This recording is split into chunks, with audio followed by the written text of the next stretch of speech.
I'm about to ruin that. But not in a negative way. Just because I'm talking, that's all. Those of you who've been here either for the last few days or all week will know I try and introduce a little levity into the conversation. So, just to recap, those of you who are slightly more observant will have noticed that the white defender has gone into the marquee, and K7 is at the, I call it the front of the marquee, but other people are calling it the back, but I don't know. Anyway, this end. So hopefully round about 11ish, we've just got a couple of bits and pieces to do. Round about 11ish, K7 should be coming out. And you'll be pleased to know, we've got one or two bits and pieces to do in terms of we want some certain photography things we'd like to do. But the idea is today is to try and get as many runs in as we can within our parameters as possible. Those of you who were here yesterday, or those of you who've been watching on social media and such like, will no doubt be aware that yesterday, after some technical wizardry, K7 finally lifted her skirts up and shot off down the lake like a scolded cat. So everything looks good to go. Dave Warby, the pilot, still has his what we call bunny hopping or training planing to do. So the run profile in the morning, or the first run profile, will be a run south where you'll see her come up onto a point and then drop back, up onto a point and drop back, and do that a few times, going from north to south. That's this direction, so from left to right as you look at the lake from here, and then they'll do the same on the way back. And then hopefully, as I say, we've just got one or two photography type things to do, and then with a bit of luck we should be in a position to run as much as we can straight planing up and down runs. At some point we will probably introduce our second pilot, DJ David John Gibbs, Flight Lieutenant David John Gibbs, RAF, and he will have to go through a little bit of a familiarisation process, a bit like Dave did early on in the week, but we know that that's with a fully functioning boat that will lift up and plane down the lake, so hopefully that process will be curtailed. So yeah, I mean, about 11 she should be coming out, and you'll spot her because she's a kind of big blue thing with a fancy tail that comes out backwards.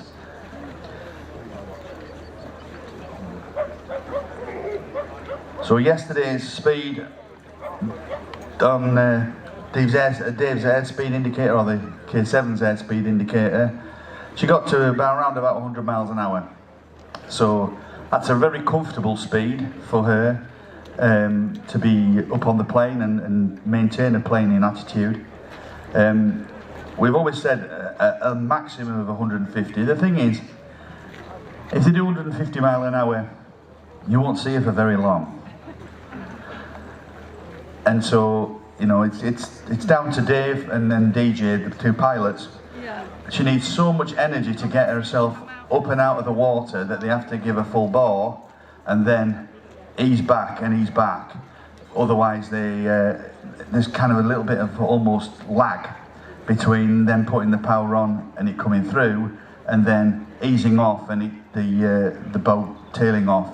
And so when this kind of training planing process is to give them an idea of how the boat accelerates and decelerates, so they can kind of get the marks where they need to ease off to come down off the plane when they're turning round or coming into the pontoon or coming back into the jetty. So it's literally just a process of getting them so that they can finesse that boat control, that speed control, so that they stop in roughly the right place. I always, when you go on a train or you're at a train station, they always seem to come into the railway station quite quickly, but then they seem to come to a stop, but they always know exactly where to stop. It's quite clever, really. But of course, none of this would be possible. I mean, we've got a huge team of people. So one of the members of the public was just up here before saying, you know, you've got a lot of people. And I think there's between 70 and 80 people all working hard to make this happen, between engineering, between water safety, all the different logistics, water rescue.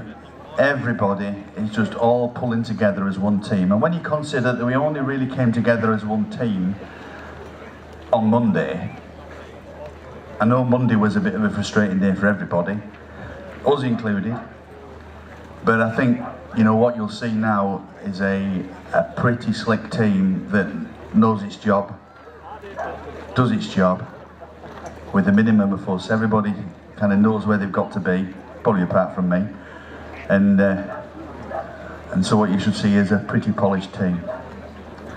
So none of this will be doable without our sponsors. HMG Paints in Manchester. We think that they were the original suppliers of the paint for Bluebird in 1954 when she was made at Samsby Engineering, because they were the supplier to all the bus manufacturers in the northwest of England.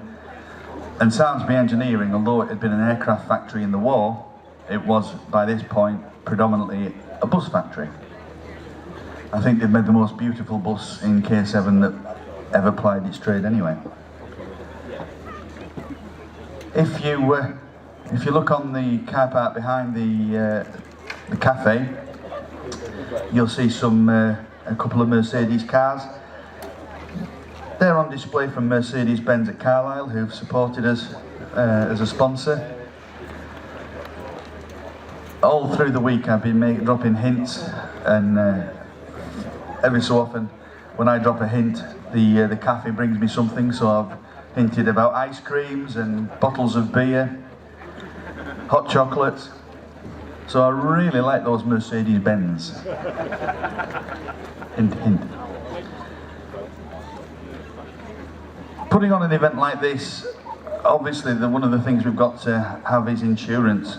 And Tysers, our insurance brokers, came on board quite late, but they've done an amazing job getting us the right cover. Because this isn't just like popping on to Compare the Market and getting travel insurance. It's a bit different to that. So it's a very bespoke policy. And Tysers, T-Y-S-E-R-S, the tie-up there is that Sir Malcolm Campbell, Donald's dad, was a broker at Tysers in the 1920s. So it seems very appropriate that they're supporting us here this week. Now the white Defender that brings K7 down onto the slipway, that's owned by a chap called David Coxon, who owns Lakes Lewes and Event Support. He's the one with the dinky little tractor as well. I think there's probably quite a few folk sat there going, well, man, one of them. And then there's a bigger tractor which is on loan from PB Dobson's at Levens. But Lakes Lewes and Event Support, Dave Coxon, he's been an absolute tremendous support. Between him and Alec, our handyman, it seems there's nothing they can't drive. Copper Mines and Lakes Cottages, they've sponsored the accommodation for the Spirit of Australia team, and for Osprey the water rescue team. Kronos 24 have put some money in the pot. If you are of a horological bent and you like your watches, then they're one of the preeminent dealers in vintage watches. So if anybody's wondering what to get for Father's Day, pop on there and spend a few grand on your dad for a watch. The canopy has what we have is it has some rollers and catches and stuff like that. Those have been manufactured for us by Joss Engineering at Barrow, all free of charge, all supporting, coming together to make sure that this event could go ahead.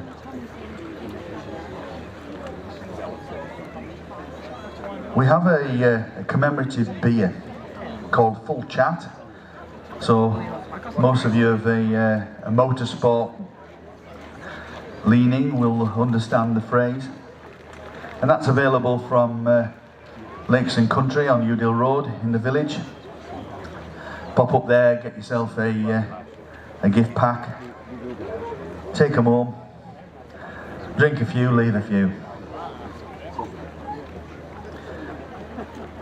If any of you are wondering what to do for Father's Day and you happen to be kind of local-ish to the area, Windermere Jetty Museum is kind of like the dad's, hang on, oh we're back on again, right. The dad's playground kind of thing. It's a trip through a lot of the sort of early 20th century planing boats, class records, world records, etc. Got a lovely cafe there as well. Not quite as good as this one, but good. They do some really, really nice coffees in this cafe here.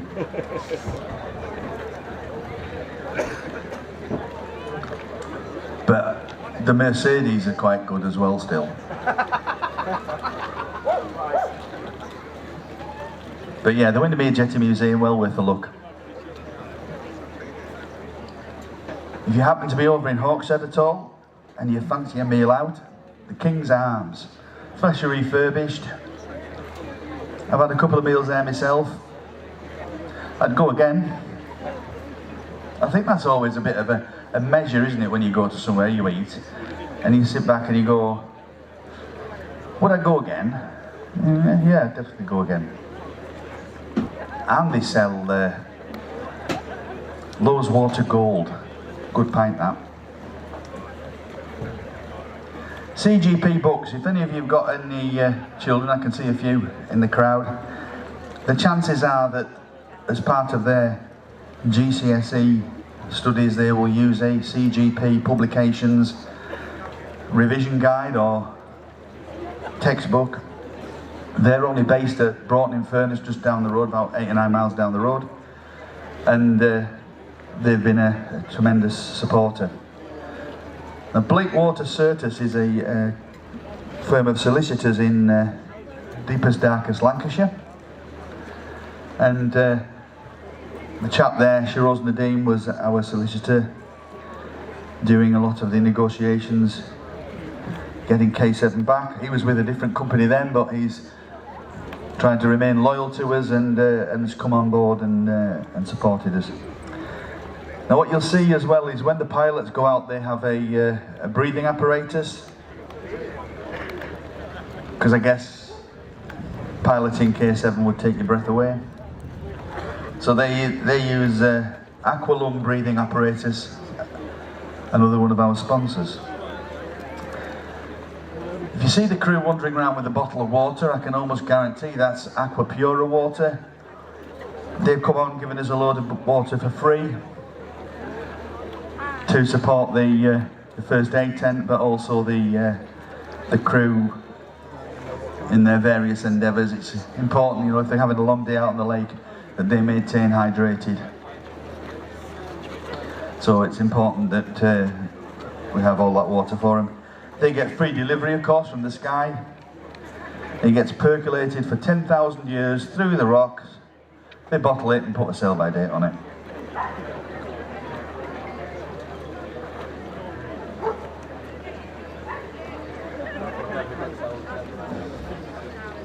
If you go to our the Ruskin Museum merchandise tent,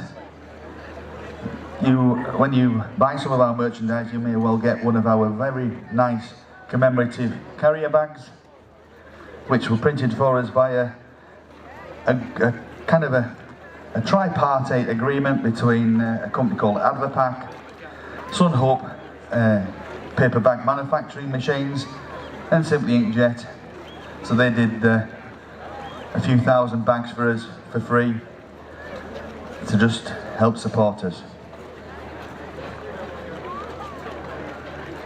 Now, one of the things you will see when K7 comes down, you will see, well, in fact, they're all sat on the jetty at the moment, a lot of them, and the ones in dry suits are wearing otter dry suits.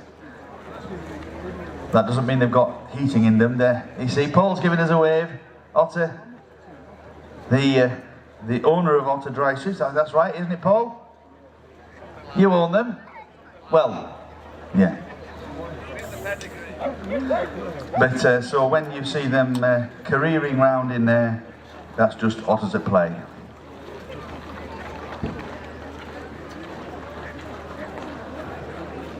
The refueling Bowser, which hopefully we'll need to use for K7, is provided by Skyhook helicopters from Glenrothes. And what they do normally is they provide helicopters and helicopter support when in the Highlands of Scotland they're doing things like deer counts, deer fence checks and infrastructure checks. So it's great that they've supported us in this way. And we're being supported also by a company called Jet A1 Limited at Kirkbride Airport, who are providing the fuel. Obviously we couldn't do that without some kind of jet fuel.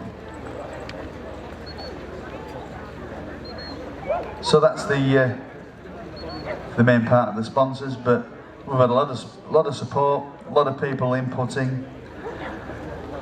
So it's a very much a combined effort to put this event on this week. So hopefully before too long you'll see K7 come out of the marquee and get launched onto the lake, and then, as I say, the idea is to do this set of bunny hops, and then with a bit of luck we can start doing getting a few runs out of the way so that you can all see her up on her points doing what she's supposed to do. Thank you.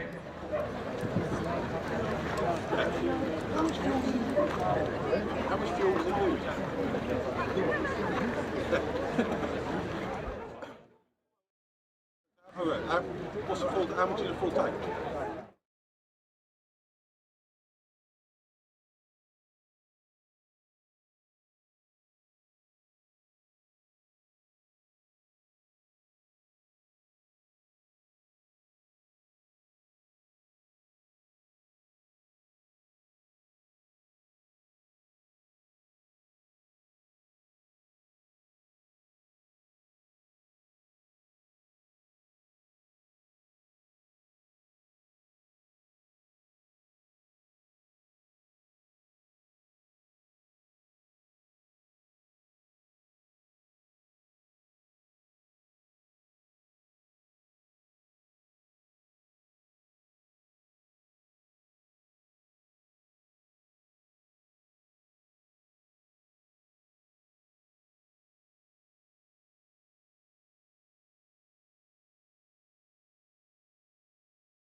For those of you who like such things, and I am one of them, Steam Yacht Gondola is moored up at the jetty. She's 90 foot long, so, well, you say you can't miss her, but some folk have.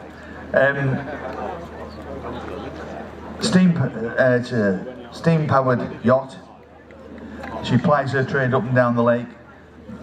If you want to go on that, you just go down the jetty, pay on board, and they will take you on a little journey down the lake and back in Victorian splendour.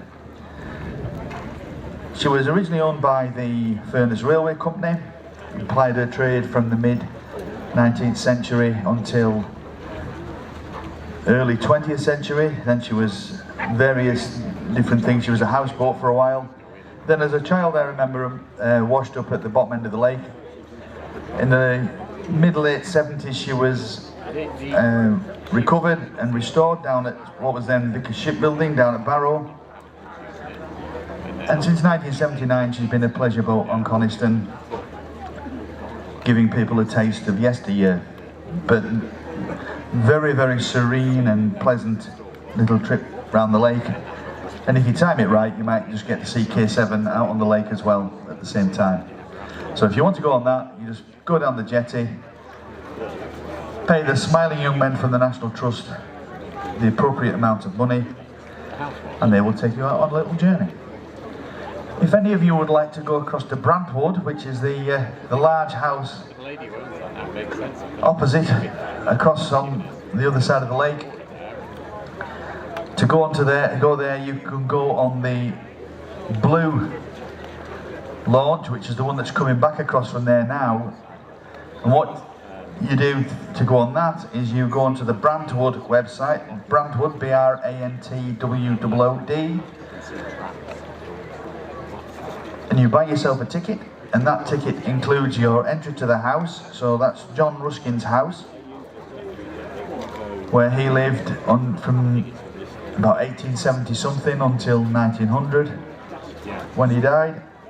And so that's another trip back in time.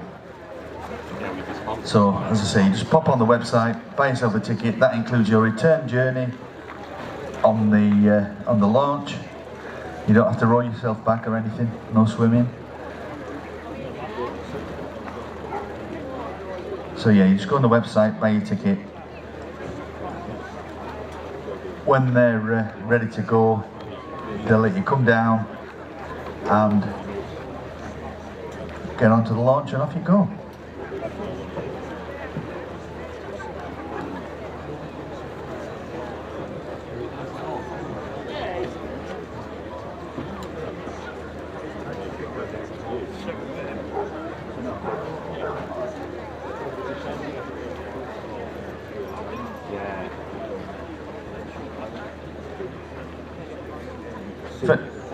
If anybody does have any burning questions, we're up at the Wendy House.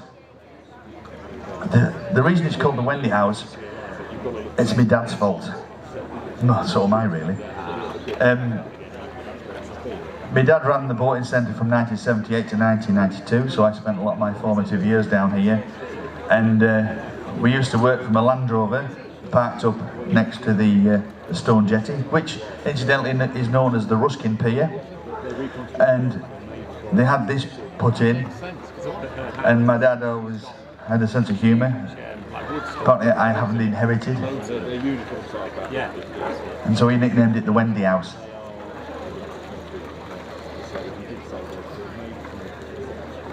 Another little fun fact is that the bed of the Coniston Water is actually owned by a trust, the Roden Smith Trust. So if you want to put a jetty on the lake that goes beyond what they call the datum, a specific line written around, drawn around the shore, then you have to pay them rent. Any of the moorings, you have to pay rent. And what they do then with that money that they raise is that they do things for all the parishes that border the lake, all good causes, charities, and things like that. When they need to buy a new cooker or anything like that, then they will support on a charitable basis. So the reason I'm mentioning the Roadsmith Trust is that A, they've given us permission to put all our buoys and stuff down, but also that datum line that I was talking about, if you follow the wall along on the Ruskin Pier, the one where the water safety crew are gathered now, at the bottom of that wall is where one of the datum points is. And that not only denotes whether it's what they call riparian, so anything this side of it is owned by the landowner, and then you've got the bed of the lake is denoted as being beyond that. But it's also the point at which the lake is deemed to be above sea level, so they would measure it from there. Full of interesting stuff, aren't they?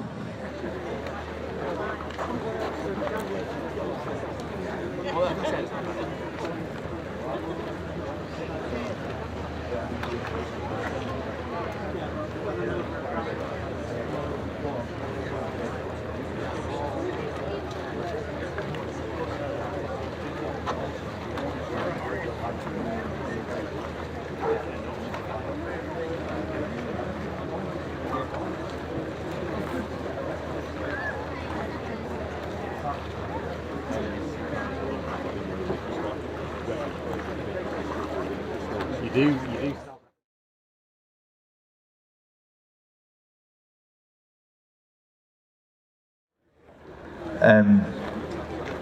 It's just up here on the Wendy House, and so if you go onto the Facebook page, the Bluebird K7, the festival Facebook page, you can go on there. There's a link on there, and you can watch, and that will give you a pretty good idea of when a run is going to be taking place. You'll be able to tell when the boat's on the water and stuff like that, so that's quite a useful link to keep up to date with what's happening.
A bit further along from the Wendy House, you will see the Campbell Family Heritage Trust gazebo, where they're selling all kind of Campbell memorabilia. Don Wales is there probably. He might even sign something for you. World record holder in his own right.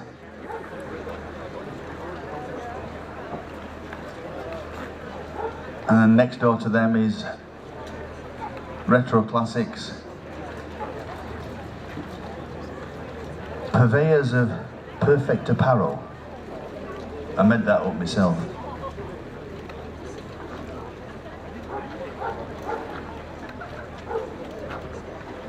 Give us a wave, Ray.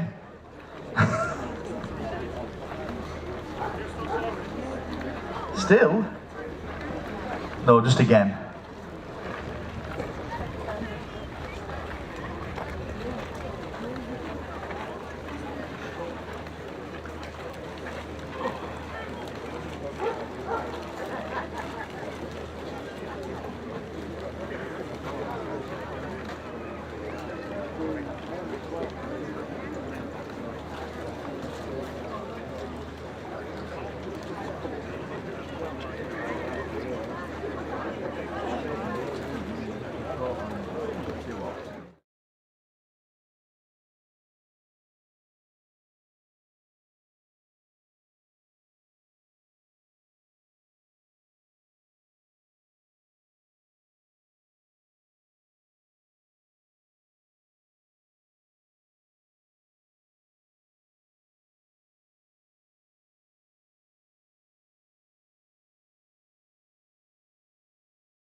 Okay, just been had notification. Gondola is going to leave in about 10 minutes, so if you want to go on the gondola, make your way over to the jetty.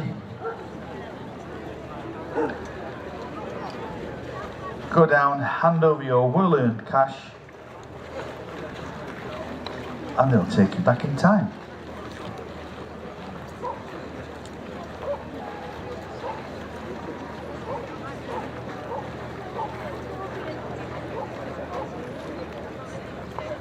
So it's the gondola leaving in about 10 minutes from the gondola jetty over just to the south of the cafe.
Okay, for those of you who've been to Specsavers, other opticians are available.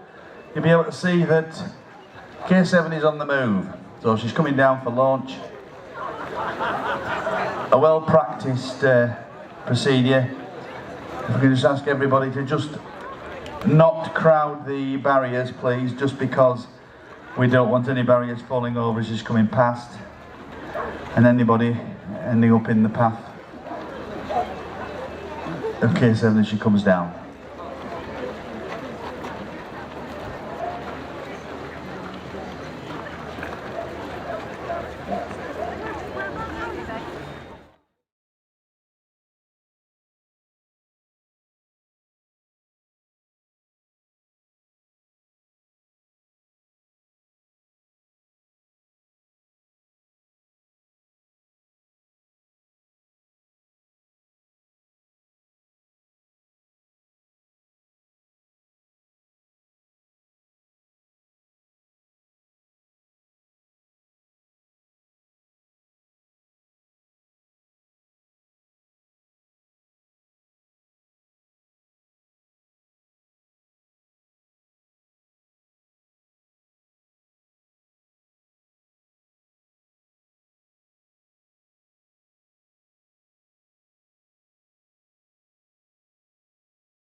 So I'm going to leave you for the commentary, that's it, in the capable hands of Neil Shepherd, who's the guru on all things Campbell and Bluebird, and so he can probably tell you from a point of real information rather than me who's just fluffing it. So fret not, I will be back, but just for the moment I'm going to hand you over to Neil, who will take over. Yeah, I'll try and think of some new material while I'm out there.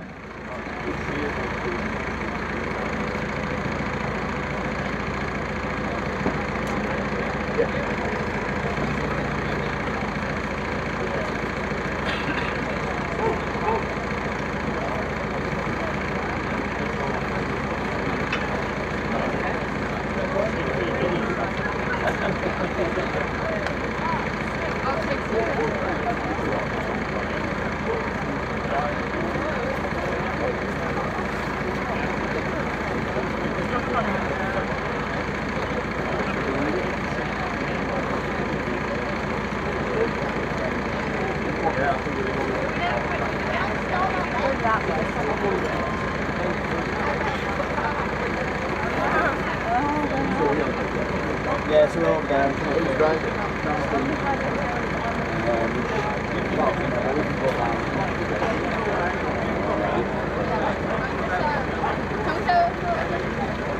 You think you're like cheering at the truck? Okay, you've got blue roll.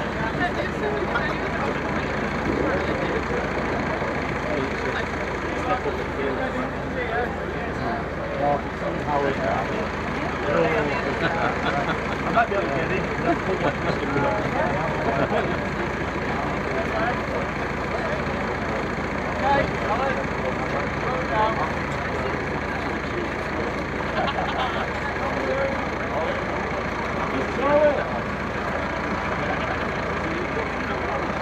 So ladies and gentlemen, this is Bluebird K7 for people who haven't seen her so far this week.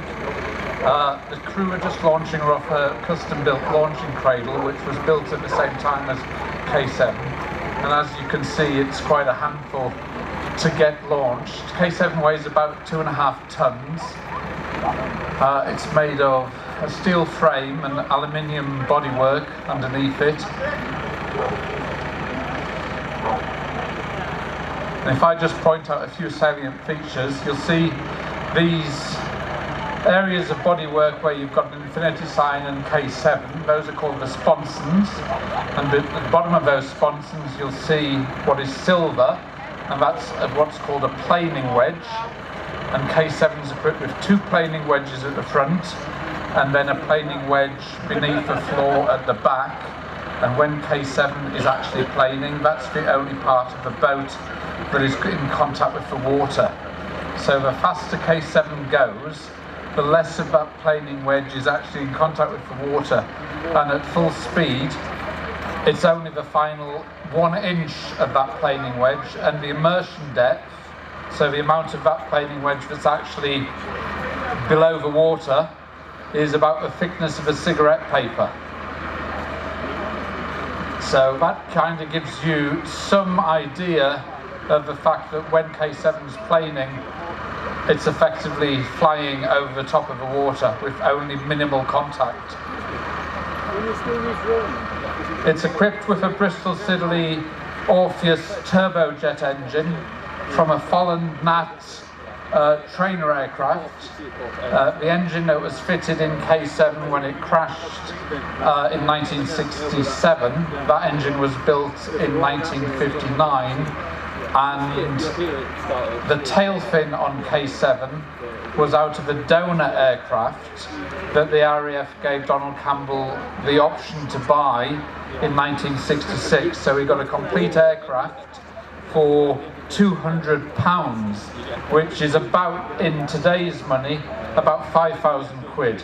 So the RAF did Donald a solid there in terms of giving, letting him have access to an engine with £5,000 of thrust, and that aircraft provided the tail fin and various ancillary items which were used in the hull.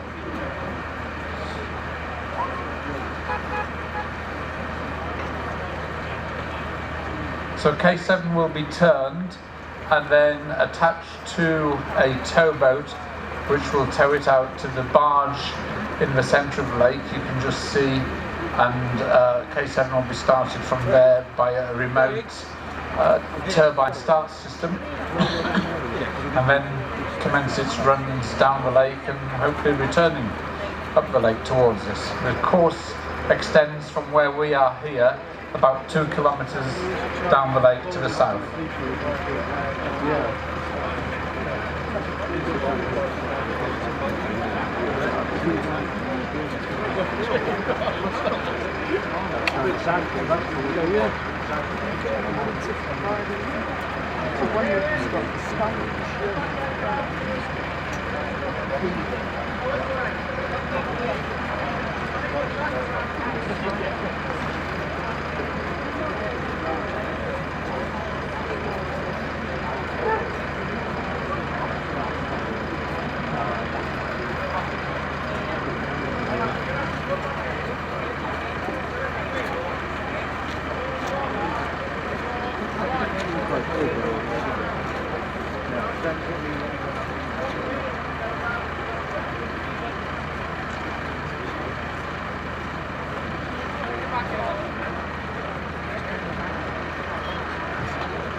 and that is linked to K7's engine, and that's what spools up K7's engine to enable it to start.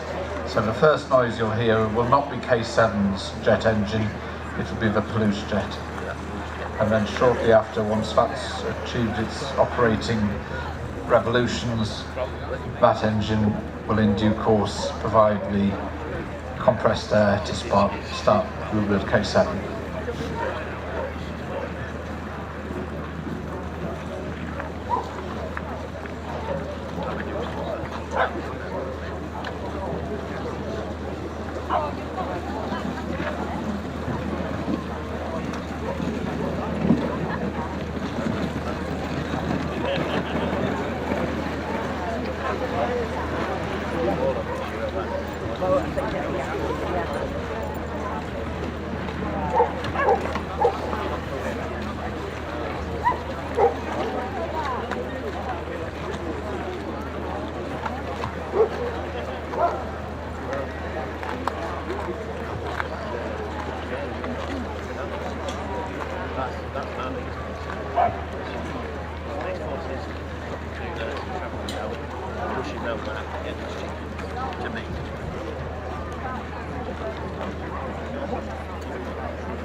That's how I think you drive it down on that here, whoever's driving it's sort of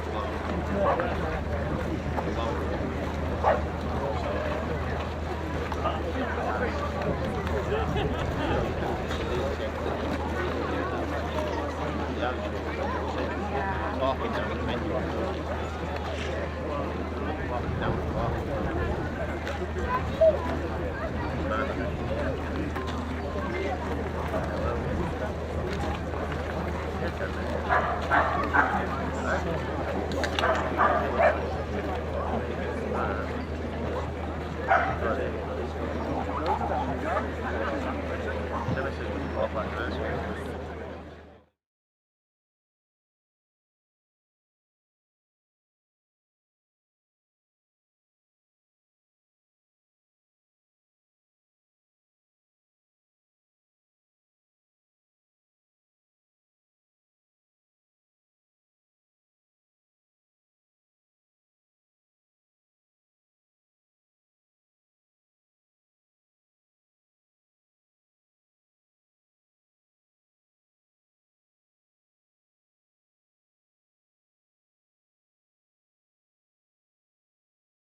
I've got no, I'm alright. Yeah, no.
Make sure all the course boats are in exactly the right position.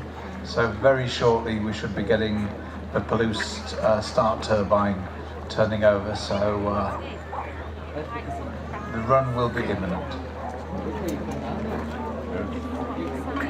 That's the Palouse start turbine starting up now. So once that establishes itself, and the next roar you will hear will be the roar of Bluebird K7's turbojet.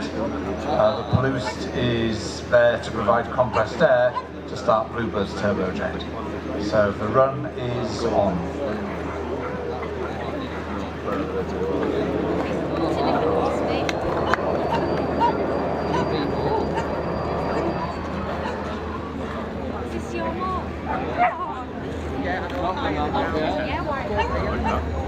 K7's underway.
So unfortunately K7 failed to plane, so the safety crew will just go alongside, and as soon as we have some news for you, we'll let you know. But at the moment K7 hasn't planed on that run.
development is that K7 will be towed back to the slipway here.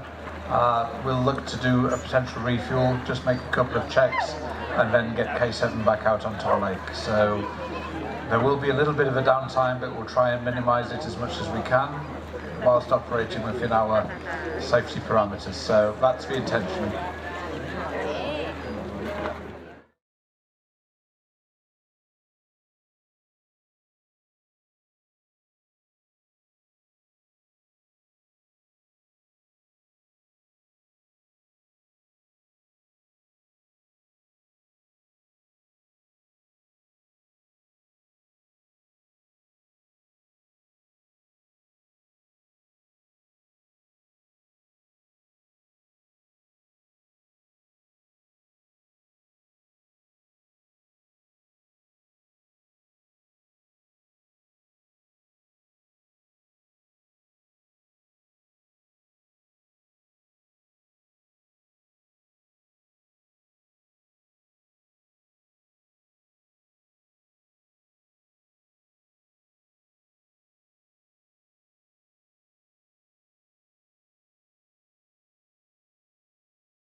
Move things along a little bit more quickly. K7 is going to be taken back to the pontoon out in the middle of the lake, restarted, and that run, which had to be cut short, will be attempted again. So the time just to take K7, tow K7 back to the pontoon, and then we'll proceed from there. So I'll keep you in touch as soon as I know on timescales, but it should be relatively quick.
Back alongside the pontoon, so very shortly they'll attempt to restart. The course boats will move back into their respective positions.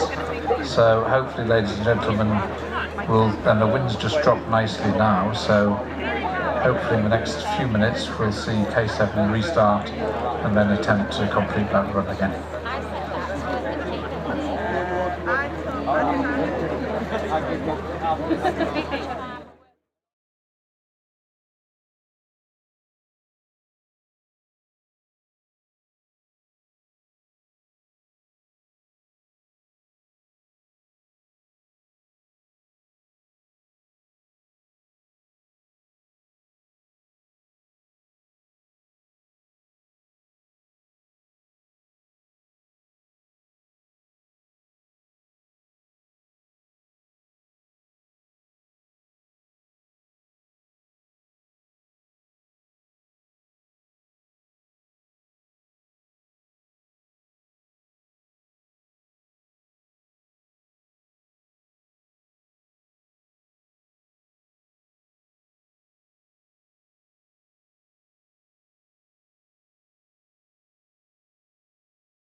So, ladies and gentlemen, with a small change of plan, K7 is going to be brought back to the slipway, just pulled ashore and then refueled and a small adjustment made, and then hopefully, if weather conditions remain favourable, we'll be straight back out there. So K7 is coming back to the slipway now, be brought ashore and be refueled. Thank you.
Gentlemen, just one other thing.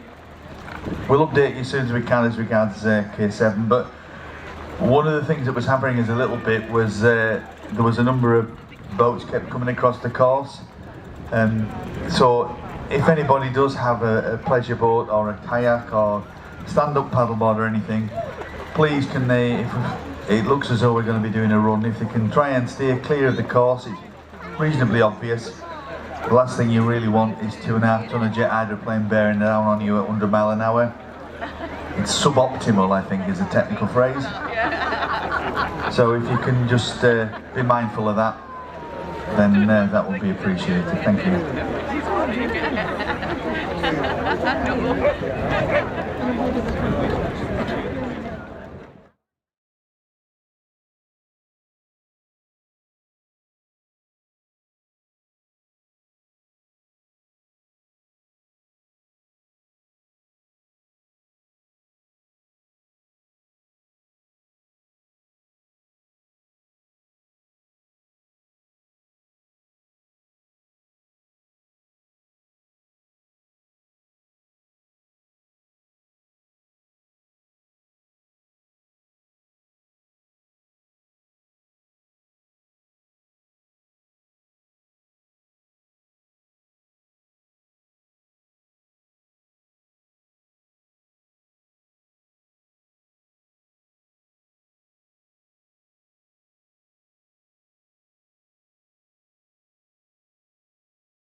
and then once we've got the adjustment completed, then we should hopefully look at the weather, because currently we're out of limits. Once we're back within weather limits, fingers crossed, then we will look to run again, but I'm just waiting for an update from crew chief. We heard that from our project manager shoreside, Christian. So there's the update. So, K7. The hull of K7 was constructed in 1954 at Samsbury Engineering near Preston. It was designed by the Norris brothers to allow Donald Campbell to break the water speed record numerous times. The hull of K7 is stressed to twice the factor of a supersonic aircraft, so a maximum of 25 G. It's made from chrome molybdenum seamless square section steel tubing, which was made by Ackles and Pollock in Birmingham. And then it's covered in Burma Bright light aluminium alloy sheeting. The sponsons and spars, these are the sponsons, these elements here, and these are the spars. There's one there, and there's one you can't see here. They are fabricated from light alloy angle and plate to form a watertight box section. And then the planing shoes, which is this silver element at the bottom of the sponson, one on either side, and then one under the main hull. That is a machined solid alloy casting. The fasteners, so what holds K7 together, there are 12,000 plus rivets, high tensile steel bolts, Dezeus fasteners, and it's sealed with chromate assembly paste to keep it watertight. The engine in Bluebird K7, when it crashed on Coniston Water in January '67, is a Bristol Siddeley Orpheus 701 single turbine 7-stage axial compressor turbojet with an inlet temperature of 640 degrees, a nominal output of 4,500 pounds of thrust, but the engine fitted in K7 was boosted to offer 5,277 pounds worth of thrust. So that's operating at a 2% inlet temperature, 2 degree inlet temperature. The maximum revs are 10,450 RPM. The maximum jet pipe temperature is 720 degrees centigrade. So that means the jet pipe, which is basically this part of the boat at the back, that where the hot gases exit, the maximum temperature that can operate at 720 degrees. It runs on kerosene, which is effectively another name for paraffin, but it's after DERD 2494, that's its specification. It has a thrust to weight ratio of 5.78 pounds for every pound of thrust. The hull empty weighs 1,634 kilograms or 3,600 pounds if you still want to deal with pounds. The Orpheus engine weighs 913 pounds or 414 kilograms. The hull plus Orpheus 2,048 kilograms. Ancillaries and fittings another 170 kilograms. Buoyancy in the front floats. These floats at the time were fitted with buoyancy aids. It's not fitted with them now because it was shown to be the case that when Bluebird was operating in '66, the buoyancy aids worked initially, but they got waterlogged and then didn't dry out very quickly. So that became slightly problematical. When Bluebird came here in 1966, they had enormous problems getting the boat balance correct versus the previous engine that was in there, which was quite a bit heavier. So the centre of gravity, which is approximately here, just where I'm pointing now, and I'll go around to the other side so the people around the other side don't feel like they're being left out. So I'll point out to them where the centre of gravity is. So the centre of gravity of this boat is approximately here. So when the boat was reconfigured with its Bristol Siddeley engine, which was much lighter, it had the effect of moving the centre of gravity forward, which pleased Donald Campbell a great deal, because the fact that the boat's difficult to get onto plane is actually quite pleasing, because it means when the boat's operating at very, very high speed, the nose tends to have weight on it and therefore doesn't lift. So in making that change, the centre of gravity moved forward about 5.5 inches. So if you imagine what 5.5 inches look like, it's basically from there to probably something like there. So that's moving the centre of gravity forward. That meant that they had problems getting the boat to plane. So after exhaustive tests which were conducted in November '66, they had to ballast the transom. The transom is the very back of the hull. So this part of the hull here. And what they did, underneath the jet pipe, which runs here, in steel frames, they inserted 170 pounds worth of lead, which was lead ingots, which were bolted to the frame, and that had the effect of moving the centre of gravity back again. It still meant that the boat, with the Orpheus versus the Beryl, had a centre of gravity which was further forward, so that still gave Campbell an element of security, but it was less than he would have had if the boat had been able to plane as originally intended when the boat arrived here in November '66. The allowance made for the pilot and the battery, the battery and the radio, which basically sits here.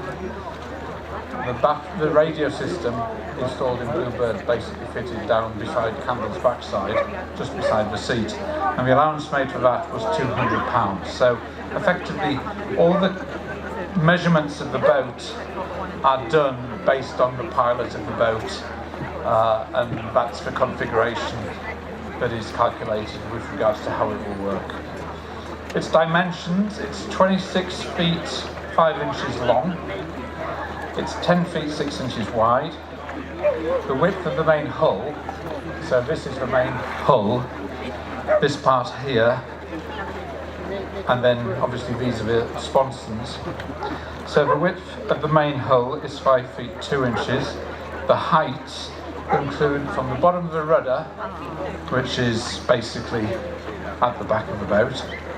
So from the bottom of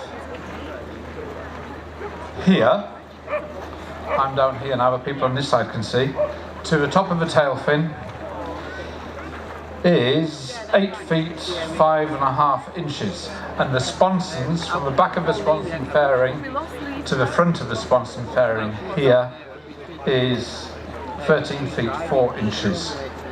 Now I'll give you some K7 performance numbers, which are actually quite interesting. It makes you realise how fast this boat is.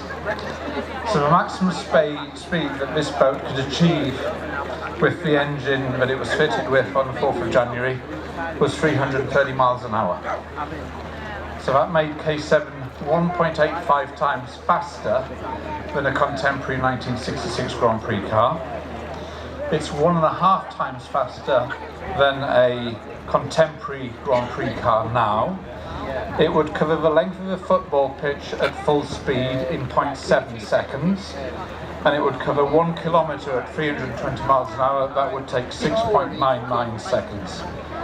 It has a power to weight ratio of 2,000 pounds of thrust per tonne, or if you want to transfer that into brake horsepower per tonne, at 328 miles an hour, that gives it a power to weight ratio of 1,653 brake horsepower per tonne.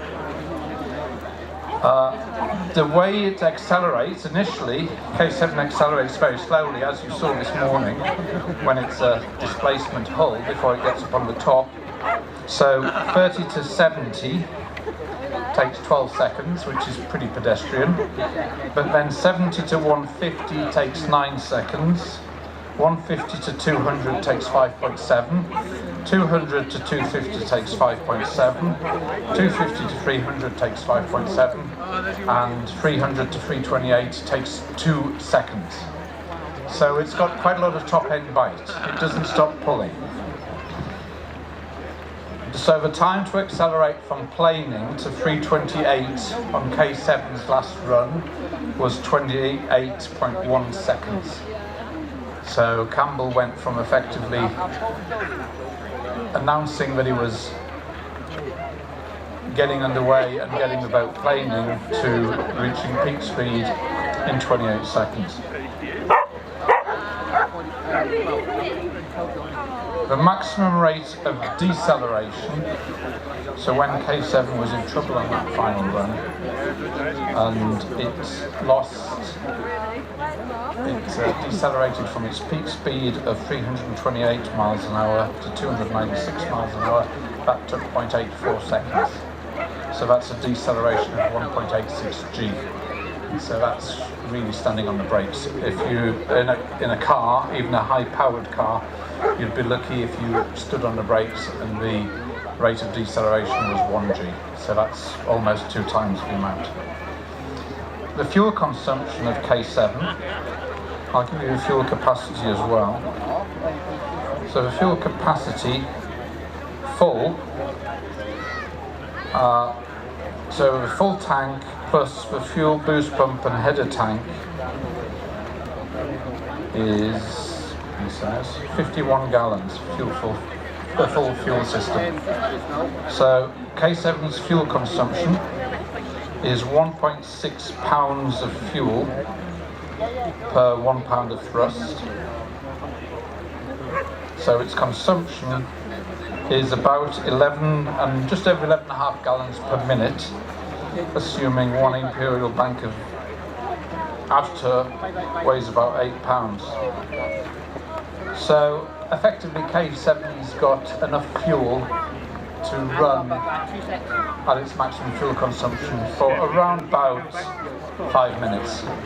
So more than sufficient time to make a run to the south end of the lake and then make a return run. So there's no need for K7 to refuel down the south end of the lake.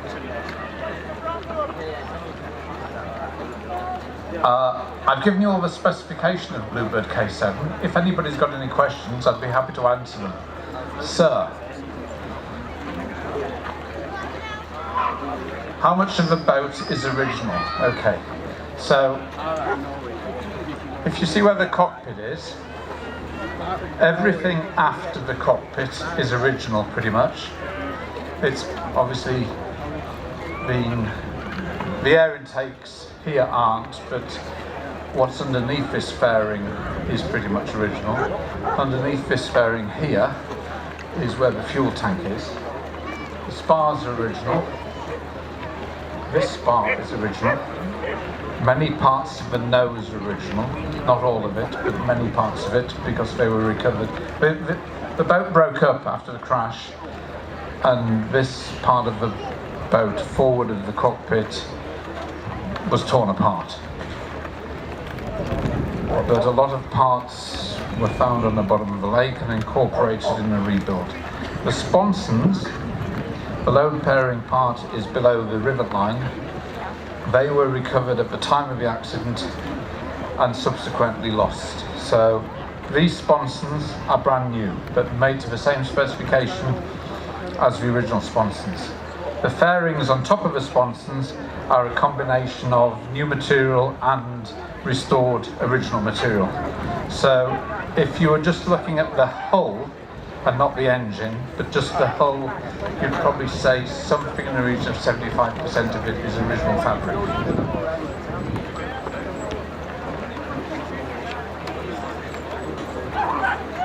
Yes, so the story is, why is Bluebird Bluebird? So Sir Malcolm Campbell, back in the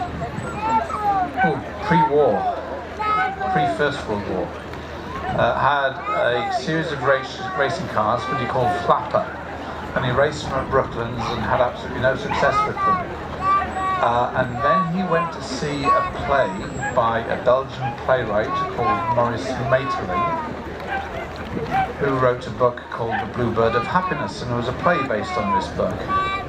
So Campbell went to see this play, was enchanted by it, and decided that's going to bring me luck. And the story is that he basically went to the nearest ironmongers, awoke the ironmonger owners, and bought all the blue paint he could get hold of.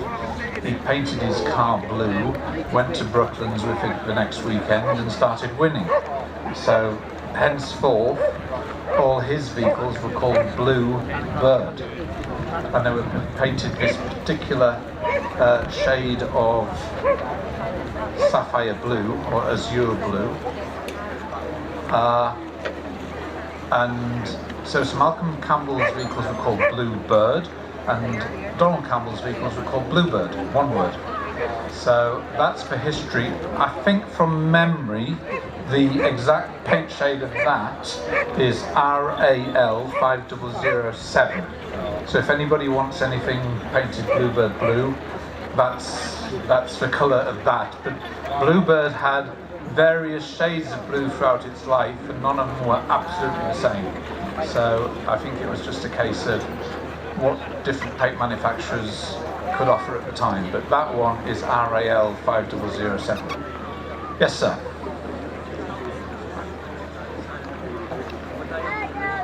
Yes, so the question is about the spray baffles, which are made from Perspex. And originally, the spray baffles fitted to the successful record-breaking barrel versions conformed to the shape of the intake. So it started there and then would curve down and be fixed at the same anchor point. But Bristol Siddeley, when the modifications were made in 1966, advised the team that they didn't want the spray baffles to run the risk of masking the air intakes. So, because the Bristol Siddeley Orpheus has a lot more a bigger appetite for air, Bristol Siddeley didn't want the intakes masked because they wanted to free up as much space around the intakes as possible for the intakes to operate efficiently. Bristol Siddeley also advised them to make the air intake nose, which is this aspect here, wider, so it improves the contraction ratio and makes the air intakes more efficient. So that was a modification that Bristol Siddeley advised. These baffles were fitted in, or this designer baffle was fitted in November '66 after extensive trials of trying to get the boat to plane, and the fact that the original air intakes, the water would run up the faces and get drawn into the intake literally by the suction of the engine. So if you look at this intake, it's got this strip here to stop the water being sucked up the face of the baffle. This also adds some strength and tends to mitigate lift at high speed. So that's the intake spec. I'm going to go over here because there's some hands up in this direction. I'll leave my book there. Yes, sir. All right, so this question is about the K series of hydroplanes. So if you look on K7, on its sponsons, you'll see there's a white roundel with the infinity sign at the top, which looks like an 8 that's lying on its side. And you've got a K and a number. So the K is the British registration letter, and the number is the number of the boat in the Unlimited series. So K1 was Miss England 3, which was a speedboat of 1931-32 vintage. K2 was Miss Great Britain 2, which was a speedboat slightly later built by a gentleman called Hubert Scott Pine, who was heavily involved during the war years with supermarine the company that built the Spitfire, and also building high-speed patrol boats. K3 was the Bluebird that you've seen out on the lake in the last few days.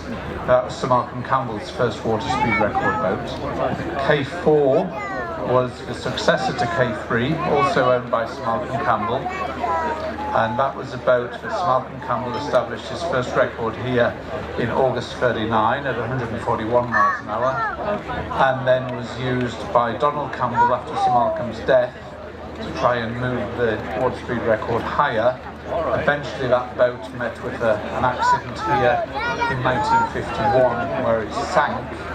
The boat was basically dismantled on the beach over there. The hull of K4 then was moved back to Pier Cottage. It lay on the slipway for 2 or 3 years and then went to the south of England and was eventually destroyed sometime in the 50s. So that's K4. K5 was a jet boat called White Hawk, which superficially looked similar to this, but it was a hydrofoil, not a hydroplane. So that's where there are horizontal foils underneath the water, but then lift the boat out of the water. But because of the nature of a hydrofoil, they suffer from cavitation at around 70 miles an hour, which means the smooth water flowing over the foil breaks down and aerates, which means it stops generating lift, which means the boat flops back down the water. So K5, White Hawk, was a failure and didn't go any faster than about 70 miles an hour. K6 was a jet boat built by John Cobb called Crusader, and that was built in 1952, and that was a combination of metal and ply, and it was a reverse three-pointer. This is a three-point hydroplane because you've got 2 points at the front and 1 point at the back. K6 Crusader was a reverse three-pointer with 1 planing point at the front and 2 at the back. And that boat, they got going reasonably fast on Loch Ness in 1952, but it suffered a catastrophic accident when its planing shoe on the forward end of the boat collapsed at over 200 miles an hour, and the boat basically disintegrated, and most of the hull sunk to the bottom of Loch Ness, which is about 1,000 feet deep.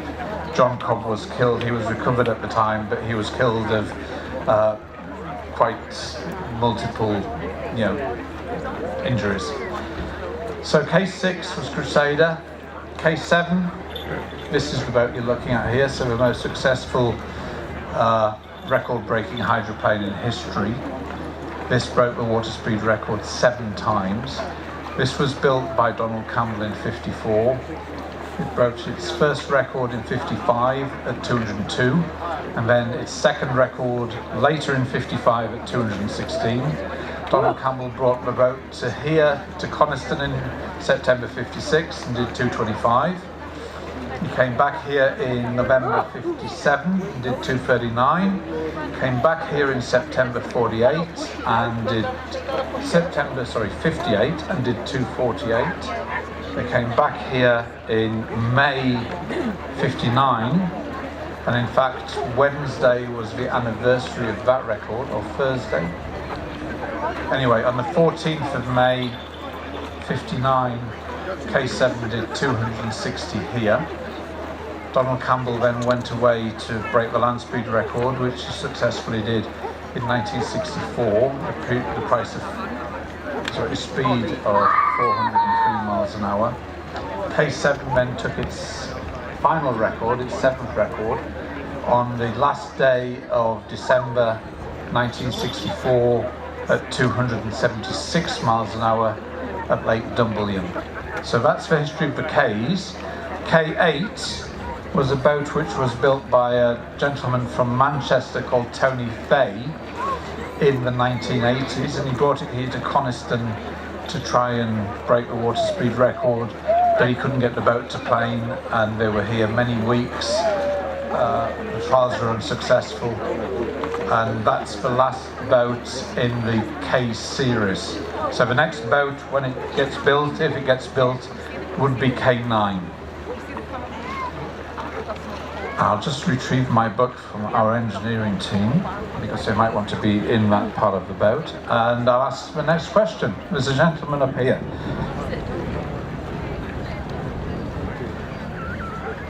Yes, sir. Right, okay. Cool. So the vertical stabilizer is a question. When was it added? So initially, when K7 ran in the early 50s, it didn't have any vertical stabilizing fin at all. In 58, K7 was constantly modified throughout its life to try and give it greater safe speed potential. So originally, K7 didn't have these nice deep sponson fairings. It had sponson fairings that only came about here. There was a hump here where the spar joined the fairing, and then it was low line here at about that sort of level. And these sponson fairings were added in 58, and they're designed as such. If you look down them, you'll see that they're higher at the back than they are at the front, and that's to try and mitigate lift and try and introduce some level of downforce, or at least reduction in lift at this point here, which is obviously where it connects to the spar. So this is the load bearing part of the sponson, and this is where K7 is going to ride. At the same time that the sponsons were redesigned, a small tail fin was also fitted, not this one, and it was basically like a wedge of cheese, and it probably came up to somewhere just above there. But that was mainly installed to allow K7 to have a braking parachute, and that was a housing for the braking parachute. That was used in 58, experimented with, but it didn't work. So that experiment was discarded. So the small stabilizing fin remained on K7 until 66, and then this fin was added, and this fin came off a Holland Gnat jet trainer, and that's the same aircraft that Campbell bought for £200 that donated its engine. And the reason why it was given this fin was twofold. Campbell couldn't afford to build a new boat, but he wanted K7 to have the impression of looking new and different from the K7 that the press had seen in the 50s. And it also gave greater stability in yaw and better straight line stability, so when K7's heading straight down the lake, it will want to stay going straight and tend to track straight. So that's why that fin was fitted, but primarily K7 was given this very glossy paintwork with the crossed Union Jacks and the Union Jack on the tail fin to try and give the impression that it was a new boat. Question here.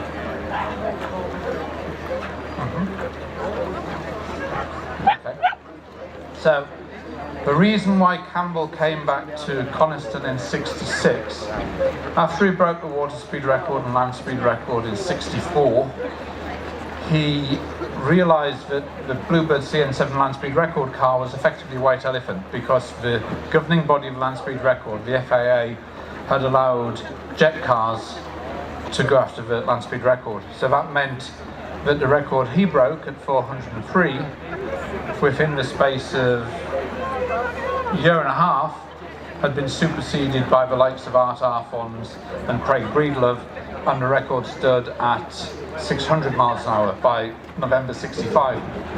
So Campbell saw this and felt that he wanted Britain to compete, and he wanted to compete. So his plan was to build a rocket car, Bluebird Mark 1.1, and the clue's in the name in terms of his performance ambitions for that car. So this was a car which was going to be powered by two Bristol Siddeley rocket engines with a design potential speed of over 800 miles an hour. But in order to get interest in that and sponsorship interest in that, he felt he needed to break another water speed record, or another record, and the water speed record was the most cost-effective way of doing it, because they had Bluebird K7, they could fit a Bristol Siddeley Orpheus and reconfigure the boat for a relatively small amount of money. So the intention was that he would break the water speed record at over 300, and that would garner sufficient sponsorship interest for him to proceed to build a rocket car. But that never happened, obviously, because of the accident, and you could speculate that originally he anticipated being back at Coniston in September 66. He didn't arrive here until November, and then his anticipated stay here was only going to be about 2 weeks. In the end, he ended up being in Coniston for over 2 months, having constant problems getting the K7, the Orpheus version of K7 to work properly. So, and with Campbell's death, the rocket car project died. Any other questions? I've got a question over here from a young man. Somebody handed you some glasses. All right, okay. Question was, why did the Bluebirds never run on Windermere? And really that was for superstitious reasons, because Sir Henry Seagrave, who had broken the land speed record in the 20s, built a very advanced hydroplane called Miss England 2 with 2 Rolls-Royce R-type engines, not dissimilar to the ones that were fitted in K3. And he took that boat to Windermere in 1931, I believe. It might be 1930, but I think it's 31. And he succeeded in breaking the record at 98 miles an hour, but he wanted to see if he could push the record above 100, so he made a 3rd run, and the boat hit a submerged object and crashed, and Seagrave and one of his riding mechanics were killed. So when Sir Malcolm Campbell was considering lakes for his Bluebird K3, he completely discounted using Windermere because of what happened to Seagrave. And initially, Bluebird K3's records were set in Switzerland. When Bluebird K4 was built in 1939, with potential for war looming, he didn't want to be in Europe with all his equipment and with a boat. So that's when he put an advert, I believe in the Times, saying wanted a British lake, ideally 5 miles long, straight, for high-speed water record trials. And that's when Coniston came up as a potential lake. So that's why the Campbell family started using Coniston for its water speed record attempts. And Campbell broke the record successfully here. Sir Malcolm Campbell broke the record successfully in 39 and then returned in 47 with a revised version of K4, which had been fitted by then with a jet engine, but that boat unfortunately wasn't successful. Any more questions? Oh, there's a question around the other side.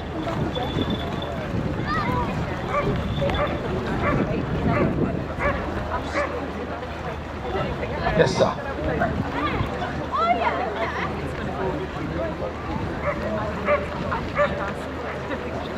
Yes, so the question is, did anybody other than Donald Campbell ever pilot Bluebird K7? And I know Leo Villa piloted it twice, at Ullswater in 55 and then in Australia in 64. I'm not aware of the absolute certainty that anybody else did, but Ken Norris, who was one of the co-designers of Bluebird K7, may also have driven it, but I'm not aware for certain. But certainly Leo Villa did.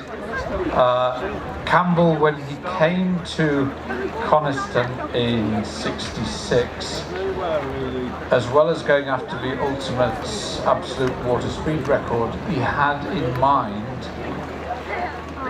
using K7 to take a number of long distance records, and his co-pilot for that was intended to be Norman Buckley, who was a motorboat racer and also an hotelier here in the Lake District. He owns the Low Wood beside Windermere. But Norman Buckley suffered a heart attack and therefore he couldn't keep his side of the potential pact. And Campbell couldn't get any sponsorship from anybody anyway to do those class records. So that plan was scrubbed. Another question. Ah, right, okay. Very good questions. So, let me go and get my book and then I can illustrate it. So,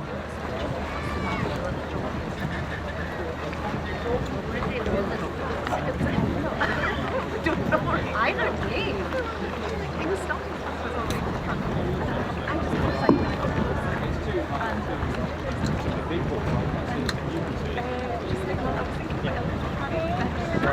I'm centre of gravity in 1966 in the configuration as it went out on the 4th of January, the centre of gravity is basically here, so at the very forward part of the engine cover. And the centre of buoyancy is basically about just short of 1 foot in front of the headrest of the cockpit. Who was the gentleman asking the question? Ah, yes, there you are. So, the centre of there's very little difference in height.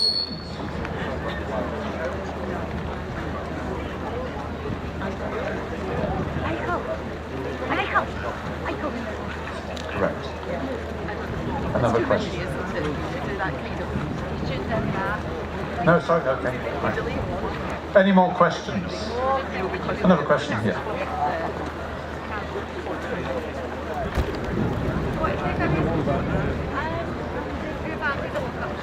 Okay, so the question is, why did she crash? And did the fueling affect the balancing of the boat? Oh, say, okay. So I'll answer the second question first. The fueling didn't affect the balancing of the boat. So the fuel tank, I'll point out roughly where it is if you look at the air intakes here, you can see faintly, for those of you that are closest, there's some rivet lines. There's a rivet line there, and there's a rivet line there. I'll go around the other side just so those people also get to see the same. And so let me just point this out to you people on this side. So, centre of gravity here, fuel tank here. So the fuel tank is basically shaped like a donut, and the air intake goes through the middle of that donut.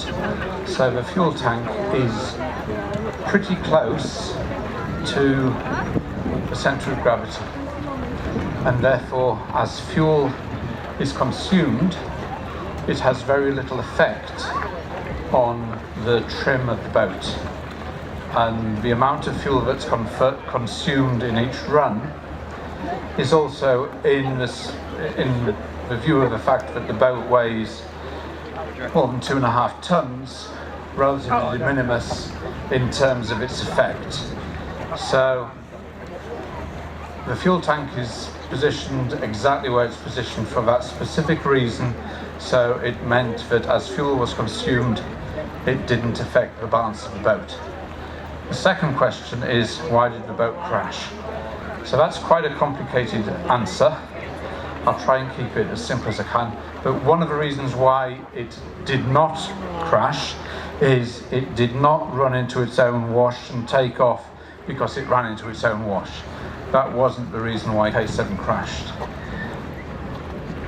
K7 was operating on the very edge of its dynamic stability, and on its last run, K7 had an extra 500 metres run up, which meant that it reached its effectively peak speed of 328 miles an hour before it got into measured distance.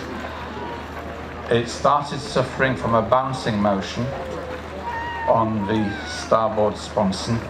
So that starboard sponson started bouncing out of the water, and normally the amount of the sponson and the planing wedge which is in contact with the water is the last inch to about the thickness of a cigarette paper. And that sponson started bouncing out of the water for between 0.5 and 0.6 seconds, and it was bouncing out of water for between something like 6 to 10 inches.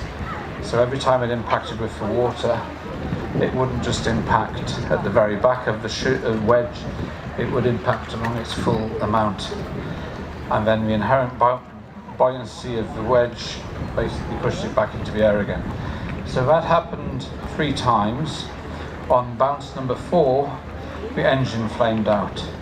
And it isn't clear whether the engine flamed out because the fuel system had an interruption, or whether the pitching motion meant that the air intakes were masked, and because those air intakes were marginal for the K7 and for the Orpheus in terms of their size, basically Campbell lost the engine, and therefore he lost the ability to control the boat, and the actual accident in terms of the boat taking off from the water happened 3.5 seconds after the 4th bounce.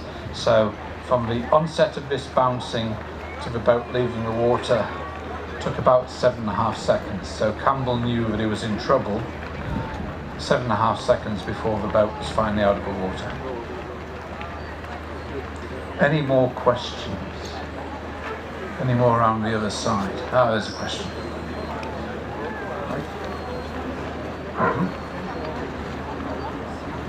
David. Ken Warby's used a Westinghouse. Yes.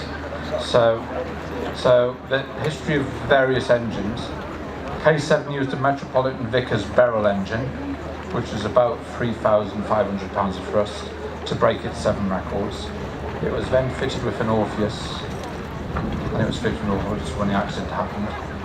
Ken Warby built a boat called Spirit of Australia that used a Westinghouse J34. He eventually took the record from Lee Taylor, who was an American who broke the record 6 months after Campbell was killed, and he used a jet boat called Hustler that had a Westinghouse J46. Ken Warby's boat had a J34, but it had a very efficient hull, and he took his first record at 288. Mr. Taylor objected to the fact that the margin difference was so small, so he potentially didn't want to give up the World Speed Record trophy. So Ken, by the fact that he'd had success with his first record, enlisted help from the Australian Air Force, amongst others, and they were able to work on his Westinghouse J34 engine and liberate quite a lot more thrust from it. Ken Warby's boat had a very, very efficient hull with regards to planing and the amount of drag that it produced. So he took his boat to Blowering Dam in 1978 and established his second record, which is the record that still stands today at 317. And during that record two runs, he achieved a peak of 345.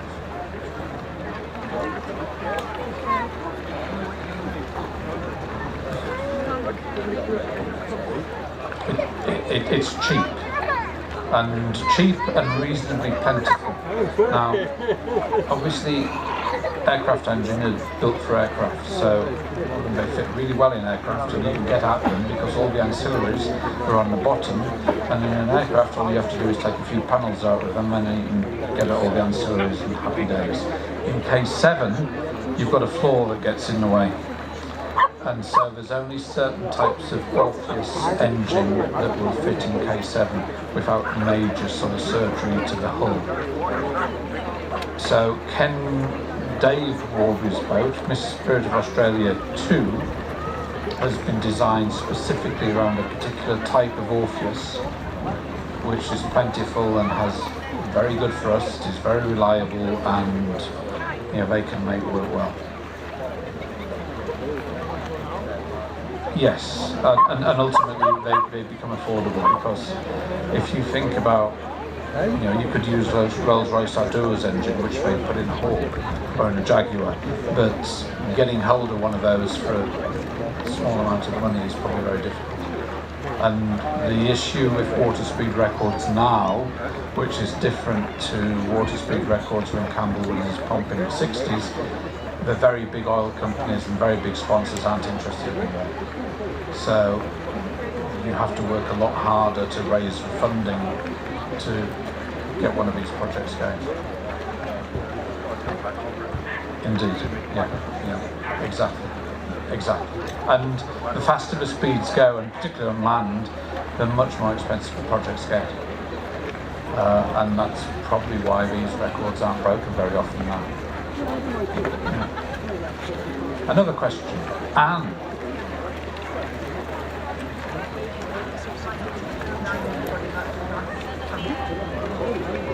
Yes, do you want to say a quick word? This is Anne. I'd just like to remind people that inside St Andrew's Church there's a beautiful panel, glass panel, and it shows all the records and a picture of Donald, and it was done by the records, Speed Record Club, and very nice panel that you'd be interested in. Any more questions? There's a question down here. Yes, sir. The controls available in the cockpit. So effectively, once you've got K7 up onto plane and everything's going fine, you've got a foot throttle with your right foot, and you've got an oversized steering wheel, which is a bit bigger than you'd expect to see. It's a steering wheel probably of a similar size to the steering wheel that you saw in Grand Prix cars in the 1950s. And then you've got various controls there's a button for the water brake, to lower the water brake and then raise the water brake, and then there are various buttons for, engine extinguishers, etc., etc. So the amount of controls is relatively minimal. The water brake, I'll walk through that and tell you about that if I can. Not many of you will be able to see it, but at the stern of K7, I'll go down here just so you know where the stern is. Below the jet pipe, between the rudder and the fixed fin, and the crowd over here can see, so I'll point to them. This is the water brake, and this was fitted in 1966 when the boat was rebuilt with the Orpheus, and it consists of a hydraulic ram which is forced down under hydraulic pressure, and the ram is effectively a billet steel, just over 1 inch in diameter, that goes down behind the transom by about 4 inches. And that is used to wipe 100 miles an hour off K7 speed. So it isn't used in the very, very high speed range, but as Campbell left the measured distance, let's say at 300 miles an hour, the boat would, even with the throttle off, the boat would maintain its speed, and it would only decay gradually as aerodynamic drag built up and as more of the planing wedges came into contact with the water. And Campbell feared that slow bleed of speed from very, very high speed meant that he might run out of water. So the water brake was devised to be used from about 220 miles an hour, and it would slow down the boat very quickly to 120, and Campbell would have a lot more room to play with regards to the lake to make his turn. So the water brake was first tried in late November 66, and it was used successfully on the high-speed trials that Campbell made in mid-December, and then of course it was used on the first run on the 4th of January. It's been speculated and questioned why Campbell, when he was out of control on his final run, didn't apply the water brake, but the boat was bouncing, and if it had been applied at the wrong time, it could have caused a submarine, and also it wasn't designed to be applied at the speed that Campbell was travelling at when K7 got into problems. So the water brake, if you were being judicious and basically thinking, well, I'll just cross my hands and hope for luck. The water break could have slowed the boat down, but the risks of using the water break at that speed were probably judged to be too significant for him to attempt to do that because of this bouncing motion and because of the consequences if the water break application had been slightly mistimed. So the water break was certainly not applied at the time before Bluebird left the water on the 4th of January. Another question.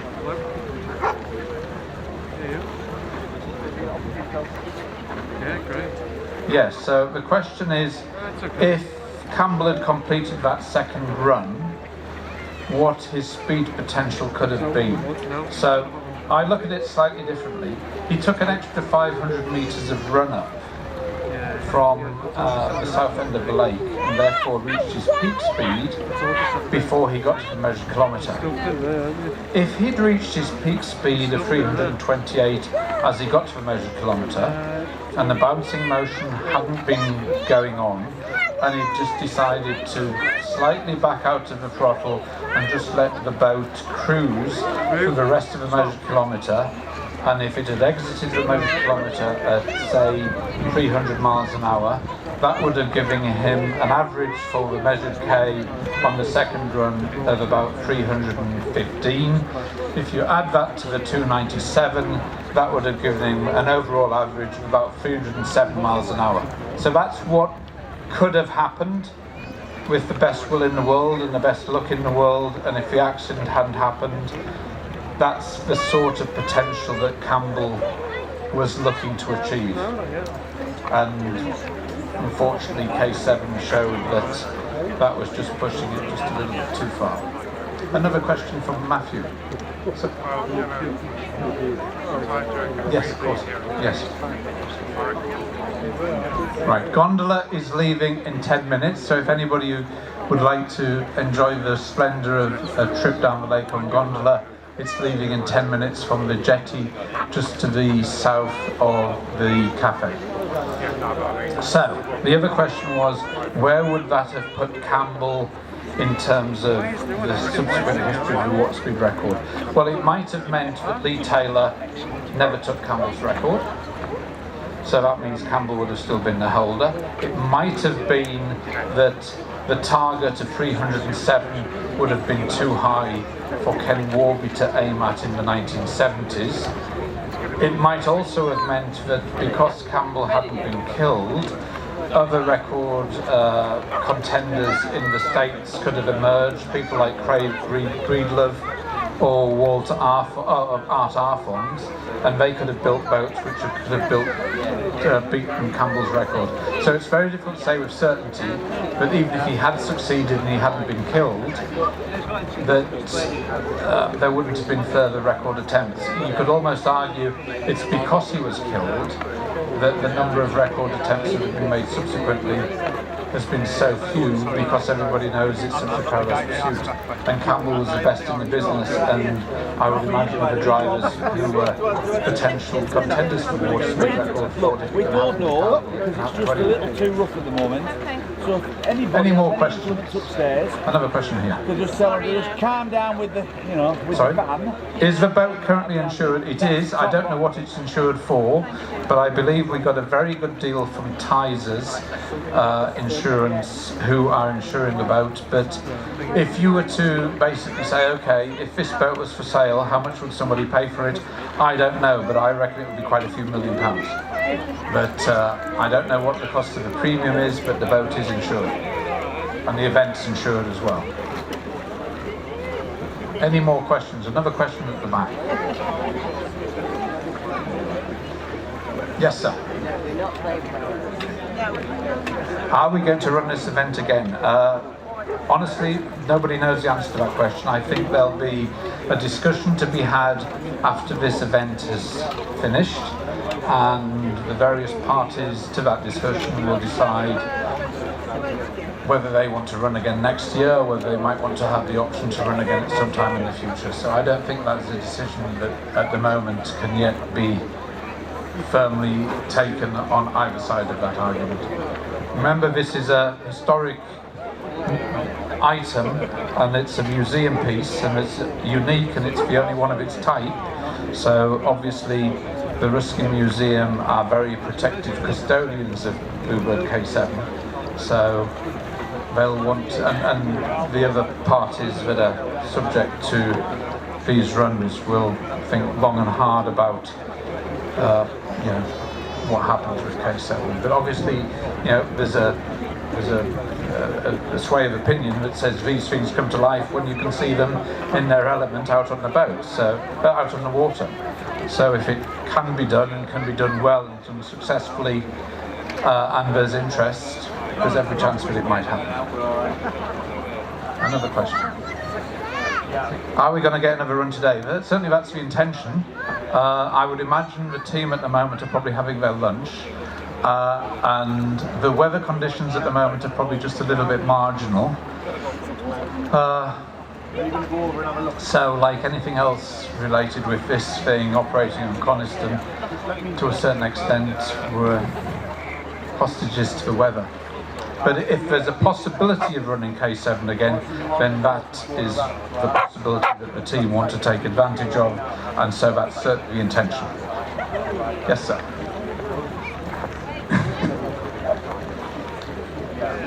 Yes, there is a speedometer in the cockpit, and if you look on the top of the tail fin, you'll see a probe coming out of the tail fin. That's called the pitot head, and that records the speed, I believe by air pressure, and that is reflected in the appropriate instrument in the cockpit.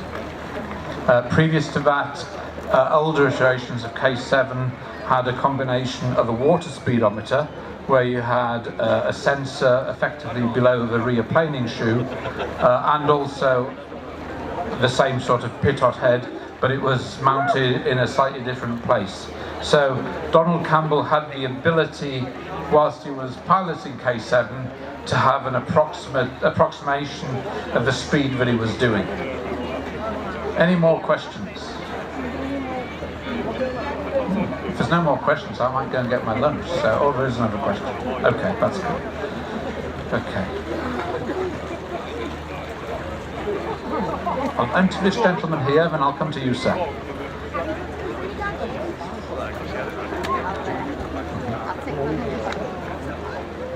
Okay. So the team of engineers that are looking after it now are under the direction of Pete Walker, and he's an aero engineer based in St Athan, which I believe is near Cardiff, and he's an absolute Orpheus engine guru, so he is looking after this Orpheus engine installation here in K7 now. Yes, sir. Is K3 going to run today? At the moment, the desire is to focus on K7. If for any reason we can't run K7, but there is the opportunity to run K3, then that may well happen. But K3 is just having some small repairs made to it, because there was a small, just a small item that was spotted that needed repairing after yesterday's run. So the team are doing that at the moment. So at the moment, the intention is, if either boat can run, the preference is for it to be K7. So that's the intention, to sort of focus on this boat rather than Bluebird K3. Another question from Nick Newman.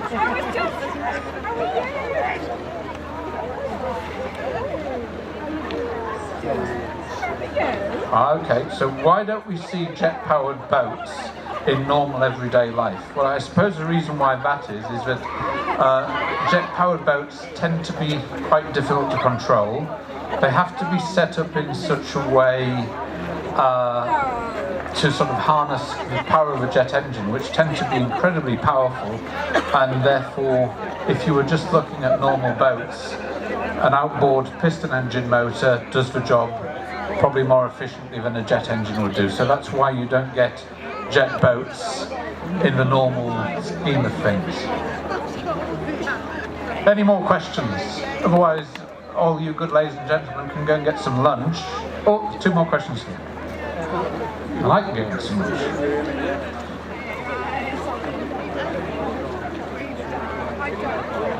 Hannah.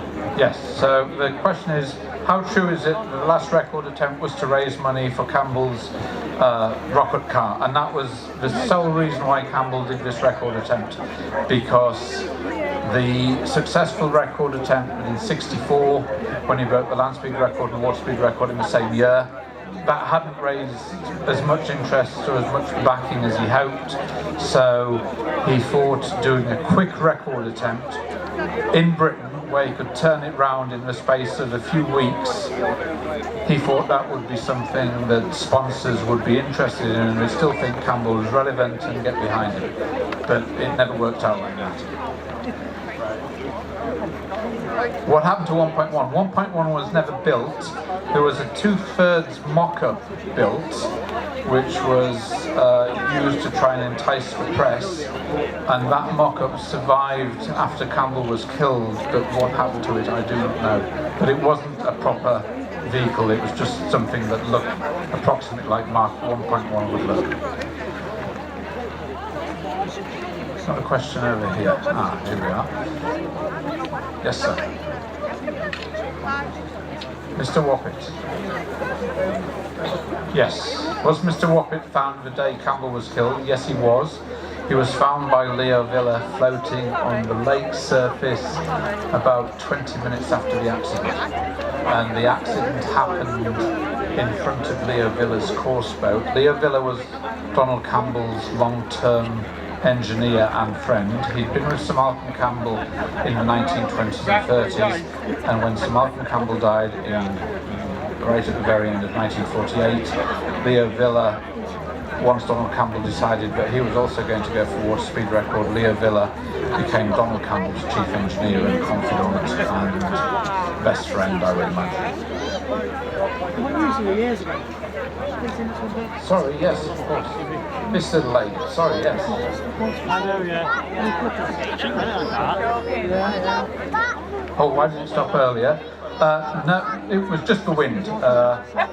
Because the wind's changed direction today from the direction it's been blowing earlier in the week. David, when he was heading down the lake, was effectively heading straight into a wind which was blowing water towards him, and so when the boat starts to get up onto plane, it causes this quite significant bow wave ahead of it, and if the wind is blowing from K7's tail and blowing K7 down the lake, that's not problematical. When it's blowing the other way, that means the water that's disturbed just literally gets hoovered up into the engine, because the engine air intakes act like a big hoover, and that's why I decided to stop the run, just because of the wind.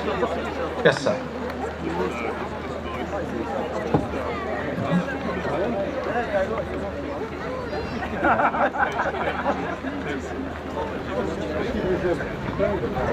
Right. Yes.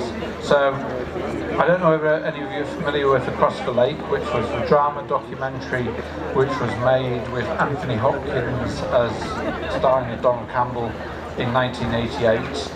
And in that film, in their portrayal of the last two runs, when Campbell got to the bottom end, they had a scene where Louis Guzzens, who was Campbell's houseman, suddenly stood up in the support boat and got a petrol pump handle as if he was going to refuel Bluebird. Well, he wouldn't do that in the first place anyway. But anyway, so the question is, was it a surprise that they didn't refuel Bluebird on the 4th of January, and was because Across the Lake dramatised it as a surprise? Is that an error in the programme, or were they going to refuel? And it's my contention that they were never intended to refuel.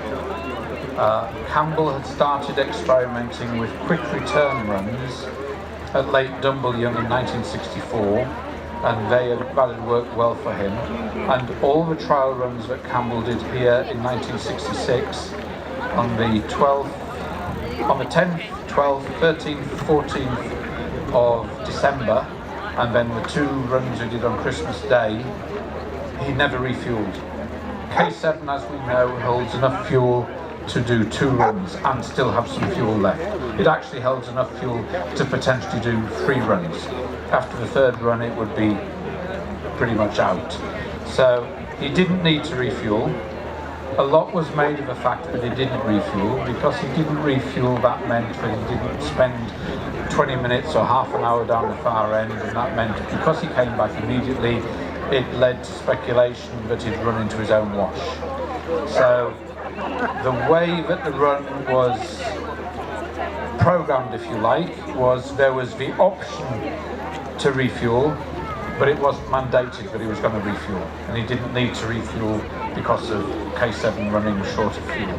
So there was a little bit of drama in there, because ultimately it became convenient to effectively say that it was maybe impatience or whatever that had ultimately caused the Bluebird crash, because Campbell had run into his own wash. When we did the analysis, when my book was written 15 years ago, Keith and I did extensive analysis by looking at the colour film, and K7 was in trouble long before he got to the measured distance. So it wasn't running into wash because the water was perfect. Yes. How fast does Bluebird K7 go? So, okay, so Bluebird's K7's planes at about 60 to 70 miles an hour depending on conditions, and then its ultimate speed capability based on theory in terms of how much drag does this boat create, both hydrodynamic and aerodynamic, and the theory says that K7 should have a maximum speed of 333, and the fact that K7 peaked at 328 shows that it was close to its maximum.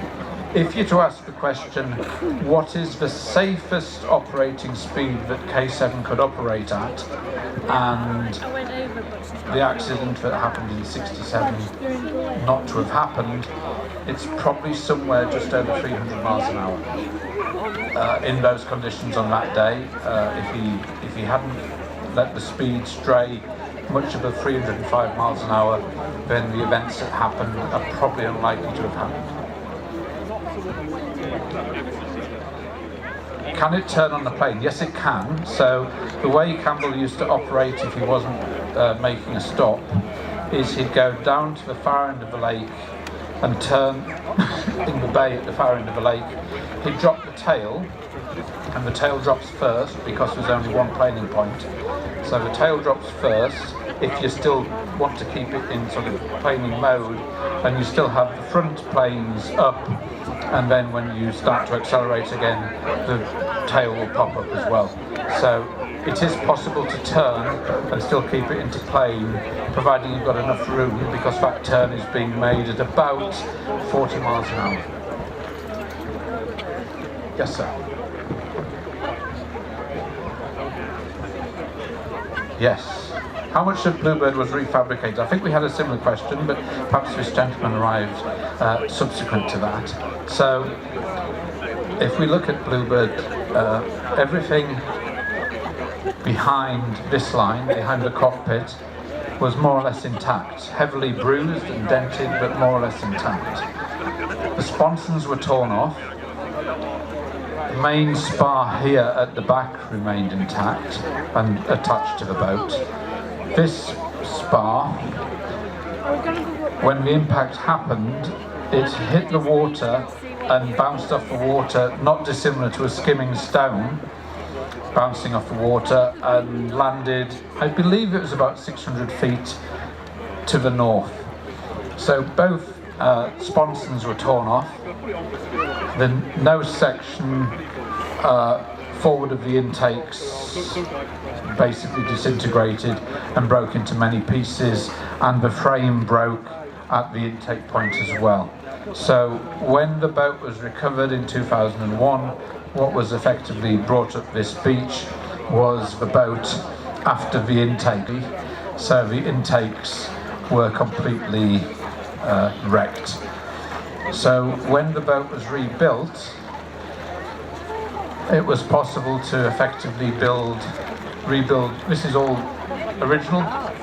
This is all original down here. The tail fin, the tail cover is all original. The water brake's original, the rudder's original, the rear fixed fin is original. The sponsons below the rivet line are all new, but fabricated from the same material as original.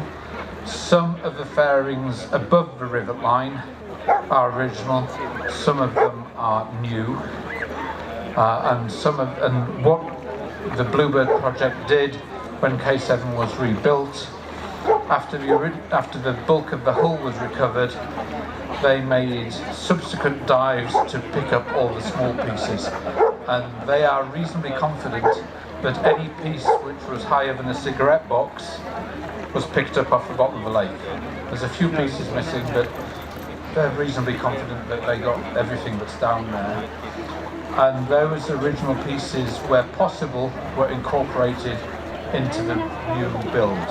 So if you wanted a number and you're just talking about the hull, not including the engine, but just talking about the hull, it's probably somewhere in the region of 75%.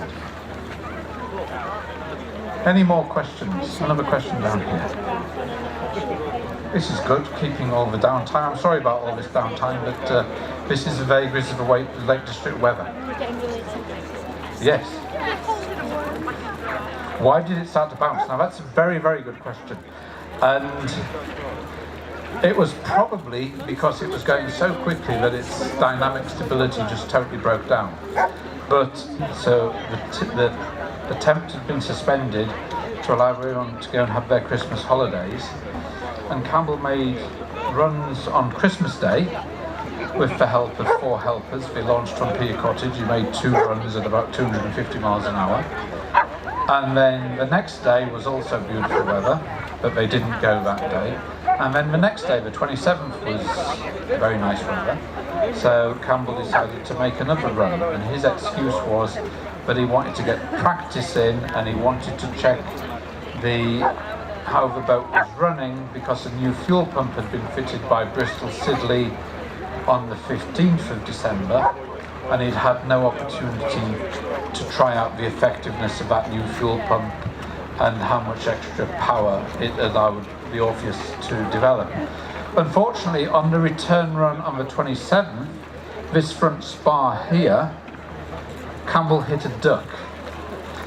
And the spar is effectively made up of what you can see here. You've got an aerodynamic fairing across the front, but there's nothing load-bearing about that. The load-bearing part is box section behind.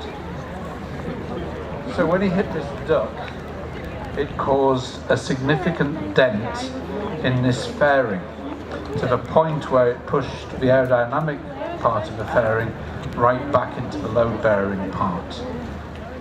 That didn't affect the structure of K7, but it did affect the aerodynamics. And this was seen by Bluebird's designer, Ken Norris, in person. And after a number of discussions, they decided that because the structure hadn't been affected, they would run the boat with that dent. And because K7 is not an aeroplane and isn't designed to fly, aerodynamics in terms of the accepted definition of aerodynamics don't really necessarily apply to Bluebird. These structures here aren't designed to cause lift or to cause downforce. But what they did do, and this was only realised after the accident, it caused an asymmetry of drag. So Campbell would have had to put in a steering input to overcome the fact that there was more drag on that side of the boat than was on this side of the boat. And it's speculated that in putting that steering input in, as well as the boat reaching its dynamic stability limit, that steering input effectively made this side of the boat lighter than that side of the boat, because there was drag over there. And that is probably as good a reason as any why the bouncing started. It was speculated at the time, because if you look under these things, if you're crouched down, you'll see under the sponsons at the root of the planing wedge, you'll see some very sharp, razor sharp, stabilising fins. And that's what gives K7 some directional stability when it's going straight. When the sponsons were recovered after the accident, it was noticed that the starboard sponson, so this sponson on this side, had 2 indents, marks into that stainless steel razor sharp blade, and it was speculated that that might have been caused by running into a log or some sort of heavy object. But the lake had been constantly swept for debris every day. It had previously been swept on the 2nd and 3rd of January. The weather conditions hadn't changed markedly. In fact, they'd got better from the 2nd and 3rd to the 4th. So there hadn't been any storms, there hadn't been any heavy rain showers. So it was felt, but it was unlikely that the course had any objects in it that K7 could have hit, like a tree branch or something like that. So it's more likely that the combination of the bird strike, the drag on that side of the boat, and the dynamic stability envelope of K7 being reached set off the bouncing. Any more questions? Another question here, and then another question up there. Yes. Yes, so the question, I think we covered this already. Did the boat flame out? And yes, it did. So Campbell lost the engine about midway through these bouncing episodes. So, and the reason why we know this is actually quite interesting. Before I wrote the book, I've been a Campbell kind of fanatic since I was 8 years old. And in about 2008 or 9, somebody put on eBay a colour film of the last 2 runs. And nobody was particularly interested in buying this film, so I managed to buy it, and I paid about 35 quid for it. And I took it to Snappy Snaps, and they digitised it, so I had a small digital copy of this film. And I was in contact with the Bluebird project because I was helping them with the historical aspects of K7 and provided them with loads of photographs, because K7, when it was built, I'm sorry I'm going around the houses, but I will get to the answer. K7, when it was built, was drawn. So there was a set of plans for K7, but each subsequent modification, there wasn't really a set of plans for it. So as the modifications were on top of each other, eventually Bill Smith realised, well, I've got the original plans for Bluebird K7, but they don't conform to the boat that crashed in 1967. So I'm going to be struggling a little bit here. So I provided Bill with hundreds of photographs of detail so he could recreate K7 as it actually was. So I provided pictures of the cockpit, or how these fairings looked, or the shape of the nose. So I know when Bill was rebuilding the nose, because it was newly fabricated metal, he wanted to know exactly how the nose looked and the contours of the nose. So I provided him with a lot of this information. So Bill and I corresponded, and he got to find out that I had this film, and he told Sky that I had this film, and Sky made a documentary about Campbell and about the crash, and they asked me if they could use my film because it was colour film of the last 2 runs. And so I said, yes, you can use the film on condition that I get digital scans of each frame of the film. So the film runs, the rest is the aftermath of the search boats going to the area where the crash happened. So when Keith and I did our analysis, we looked at each frame of this film to see what was happening. And when the analysis was done in 1967, Ken Norris and Lou Norris, who designed Bluebird K7, and who were great friends of Donald Campbell and felt very protective towards Donald Campbell in terms of the fact that their creation was being driven by Donald Campbell. So they tried as hard as they possibly could to make sure that Donald Campbell had an adequate safety margin. in place. So we did the analysis of the last two runs, and we noticed on the first run that at about 350 miles an hour, Campbell had got one of the sponsons airborne. So that was no. You'll have to wait. Sorry, hang on, I'm still answering this gentleman's question. So, we had this film, and the beauty of that film is that the films that the Norris brothers used to analyse the accident were black and white films from the BBC, ITN and Time Tees, and they were all filmed from the north end of the 100 kilometres, so they were all filmed of the boat coming towards you. And it's much more difficult to spot, you can still do it, but it's much more difficult to spot what's happening when the boat's coming towards you. The beauty of the film we had, it was filmed on the same side of the lake, but it was filmed from the south end. And so the boat has already gone past before the bouncing started, and you could see the bounces much more clearly because the boat's going away from you. And the other thing which was a feature of that is when this sponson bounces out of the water, there's no spray off the planing wedge. And when there's no spray, the spray doesn't mask the view. And when you've got an unmasked view, you can look at the jet pipe and you can still see the orange glow. And you can see the orange glow looking at the jet pipe until bounce number 4. So if you look at bounce number 3, there's an orange glow. Bounce number 2, an orange glow. Bounce number 3, an orange glow. Bounce number 4, the fire's gone out. And bounce number 4 happened 3.5 seconds before K7 left the water for the final time. So he lost the engine and therefore lost control of the boat 3.5 seconds before K7 left the water. Let me just... Thank you. This gentleman wants to set up a round of applause, so you feel free.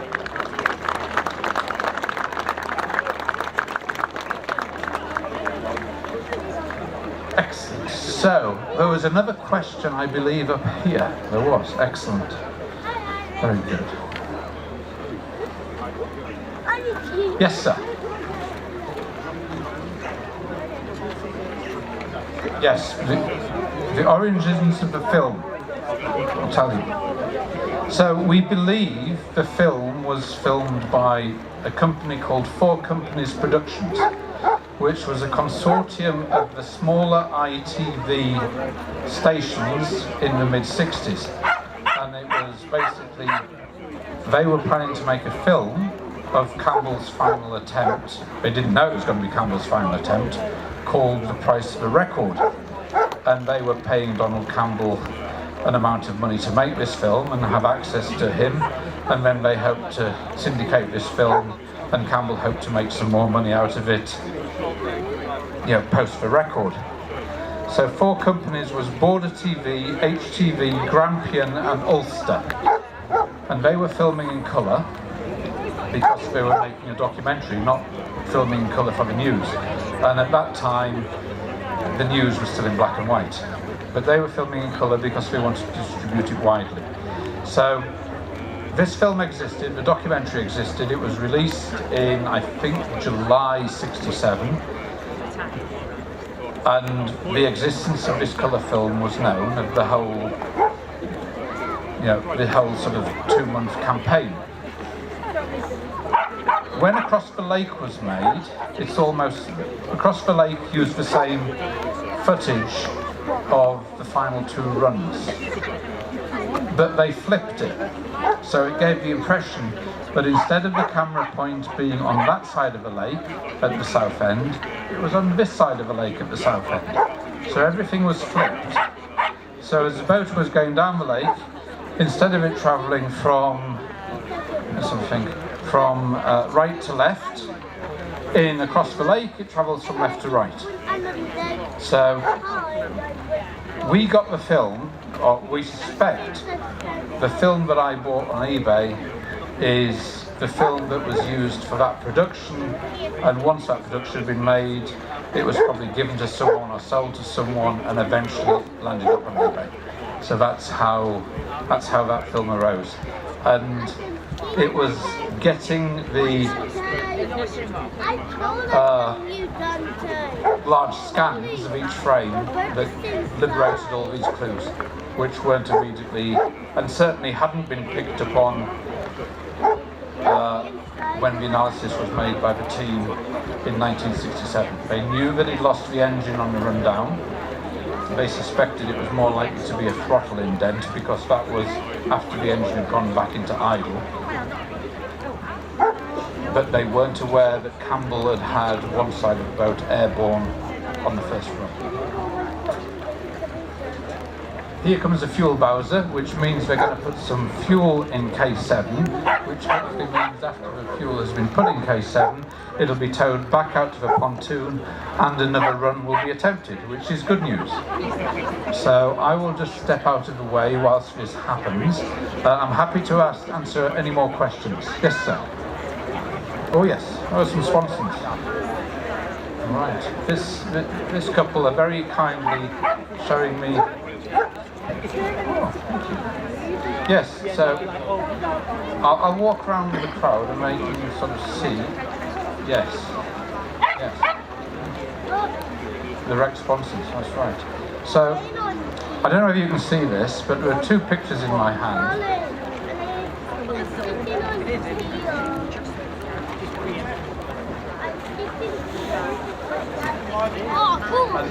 Two pictures I've got in my hand. One is of the wrecked sponsons which were salvaged on the day, and the other picture is of the dive team which went down to search both for Bluebird and, more importantly, Donald after the event.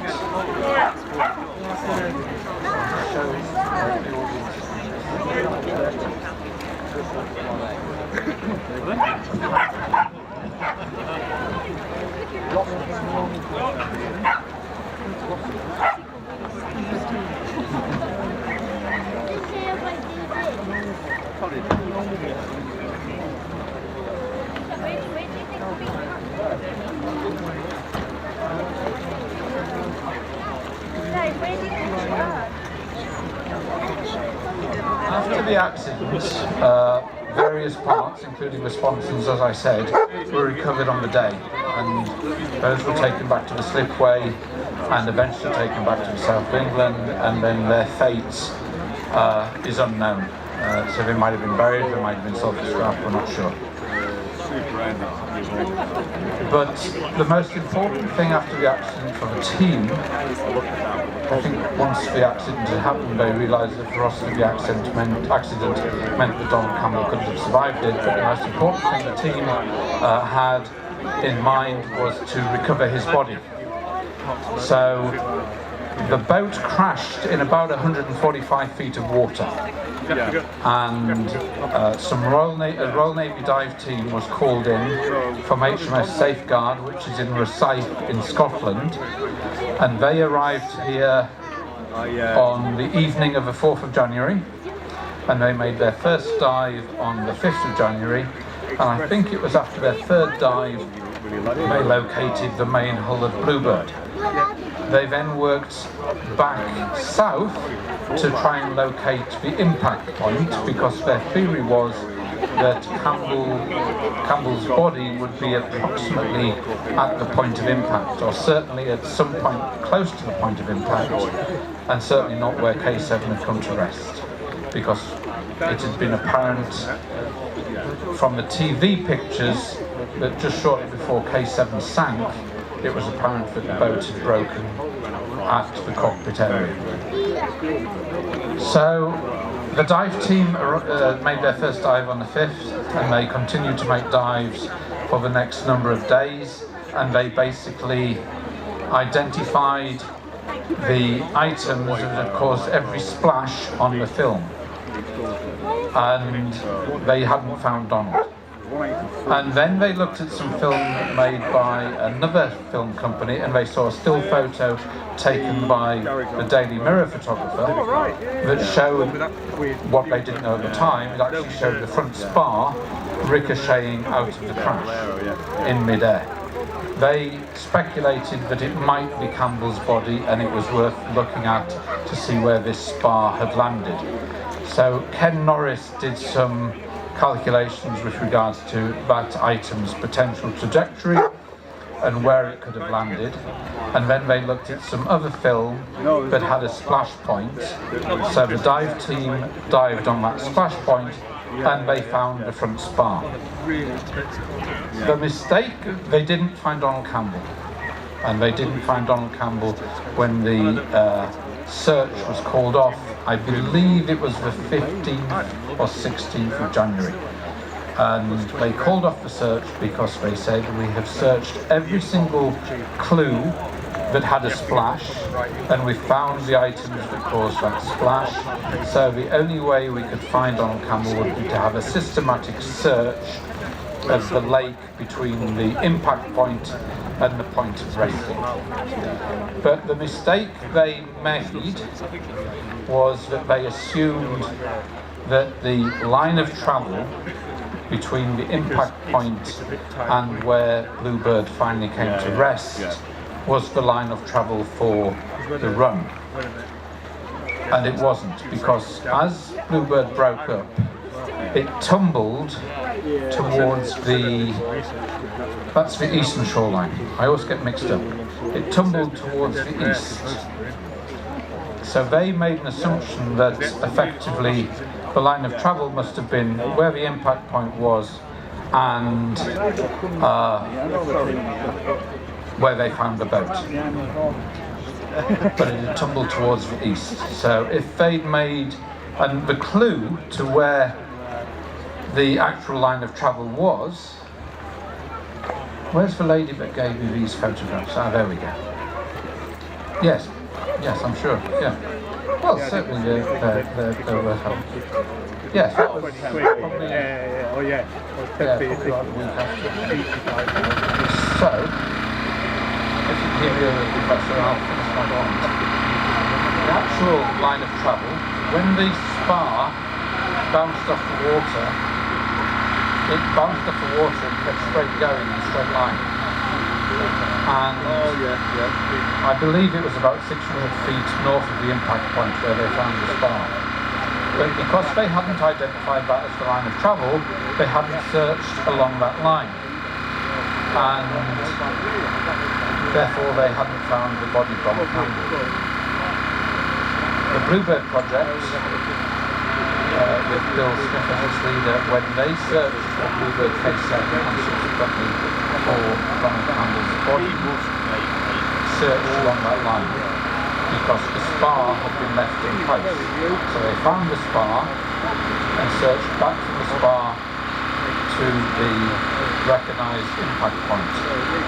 And along that line, closer to the impact point than where the spar was, they found the remains of Donald Campbell. Now, they had the advantage that the Navy team didn't have in 1967.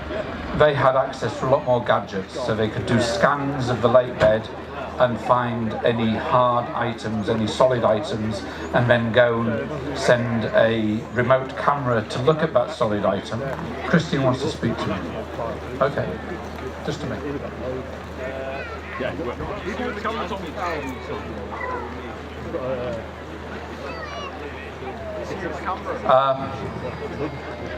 He's a welder, isn't he? So they found the body of Donald Campbell because they had the aid of gadgets that the Navy divers in 1967 didn't have. So it wasn't lack of effort or lack of professionalism or anything else from the Navy. They just worked with what they had at the time, and obviously they were working in a very raw atmosphere and a very raw situation because Donald Campbell had been killed. Any more questions? Yes, sir. Actually, I'll answer him first. Yes, sir.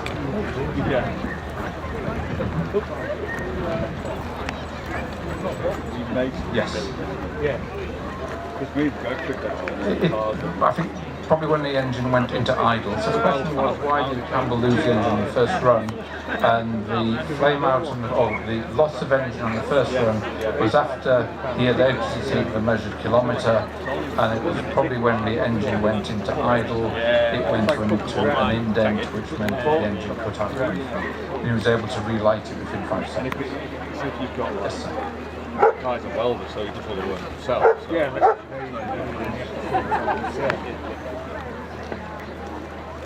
Yeah, you're in the right thing.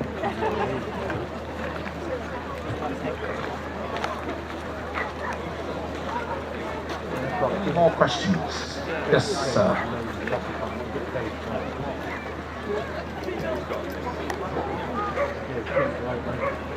Oh, I don't know. The question was, why is Across the Lake never been released?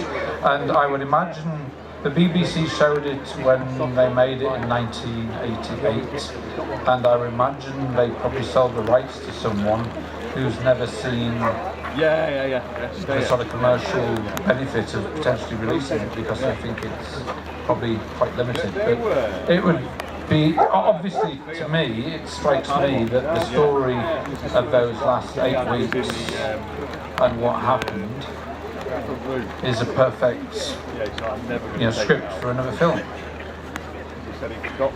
The name of my book, which, where is my book? Is my book down there? Excellent, Christian's got my book. The name of my book is called Donald Campbell, Bluebird and the Final Record Attempt. It was written in 2011, first published in 2011. It was then reprinted in 2012, and then it was again reprinted in 2023, 2025, and we just reprinted it again last month. So it's available, and this is the only plug I'm giving. It's available over at the Ruskin Museum shop, which if you turn that way behind the Bluebird Cafe, you'll be able to find copies which are signed, and if they're not signed, you can come and find me and I will sign it.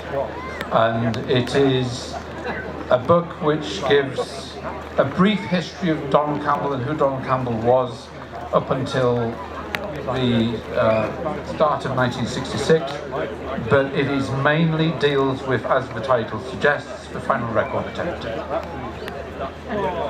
Another question over here. Yes, sir.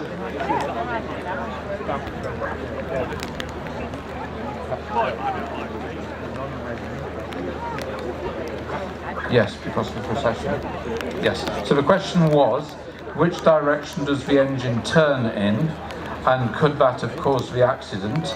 And the answer to the first part of that question, I believe it's clockwise, but don't hold me to that. And it could have potentially been problematical. That could have aided or added to the lack of stability. But the more salient point is the boat had asymmetric aerodynamic damage, and it was operating on the edge of its envelope, and even when the engine stopped turning and was just windmilling after he lost the engine, that didn't affect in a positive way the behaviour of the boat. So it's probably unlikely. It could have been a contributory and a secondary element, but it's probably unlikely that it's the direct cause of the accident. It could be that, but it's more likely that the initial bouncing was set up by the asymmetric drag and the fact that it was on the edge of its stability envelope. Any more questions? This is a copy of my book. It was getting wet, so that's the book. That's the only plug you'll get from me. I think it's interesting. I think you'll enjoy it. It's 256 pages. It's got loads and loads of colour pictures that have never ever been seen. This gentleman, so he's obviously, and he wants me to sign it. Can you come and see me in there in about 2 minutes, and I'll sign it. And for me, the Donald Campbell story, pretty much before I wrote this book, was effectively a story that was in black and white, because the amount of colour photographs that were around of the final record attempt were pretty rare, and all the newspapers photographed in black and white. Occasionally the Press Association would give a colour film to their photographer, and so would the Daily Mirror. And I asked the Daily Mirror photographer, a guy called Tom Buist, when I was doing the book, who took some lovely pictures of Campbell at Pier Cottage in mid-November. I asked him why he hadn't taken more, and he told me that his editor, his picture editor, would have killed him if he took more than 6 colour pictures, because it was that expensive.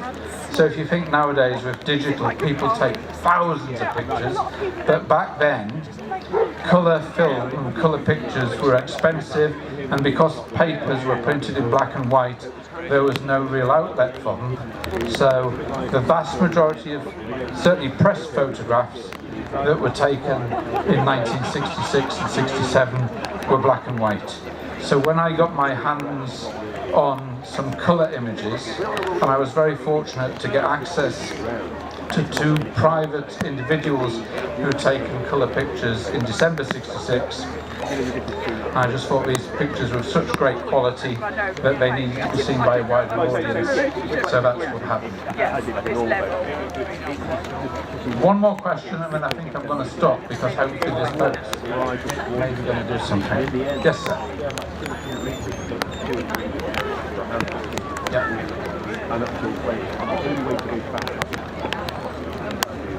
So the question is, if we used a modern engine, what speeds would be possible? And I suppose ultimately the answer to that question is the design of the boat and trying to keep the boat on the water, and then sort of offsetting the thrust of the engine with the drag of the boat. But one could assume that you could design a boat that would be able to do 400 plus miles an hour. Where the funding would come from for that boat and who would drive that boat, I think, would be the more moot point. I think there's a realisation that this is a really difficult pursuit and is approached with extreme caution. So I think that's why. And I think, unless there are any more last questions, I'm probably going to call it quits. There's 2 more questions over here, and I'm going to call it quits. So, yes, madam. What were Donald Campbell's last words? During the final run, Donald Campbell was completely aware of what was happening to him, and he gave a running commentary like a test pilot gives a running commentary to describe what was happening. So he describes the boat trouncing over a rough water. He then uses a phrase, "I'm galloping over the top," which is to signify that Bluebird was travelling at full speed and full power over smooth water. And then he uses a phrase, "I'm getting a lot of bloody row in here," which is probably his reference to the bouncing. And then he uses a phrase, "I can't see anything," because the vibrations would have been such that his eyeballs would be oscillating and he literally wouldn't be able to see anything. And then he uses a phrase, "I've got the bows out," which means that the front of the boat was out of the water. And then he uses a phrase, "I've gone," which is the phrase he uses as Bluebird is in flight, and then he used his last uttered word was and that would have probably been after around the point of impact. So unfortunately, Donald Campbell would have been aware of his situation to the point of impact. One more question.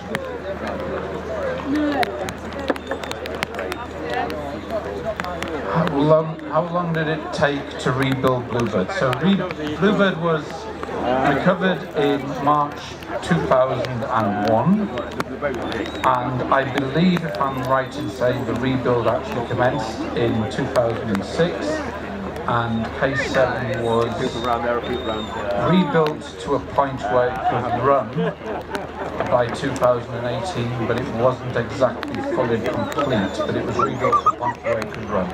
So the answer to that question is 12 years to rebuild Bluebird to a position where it could actually run.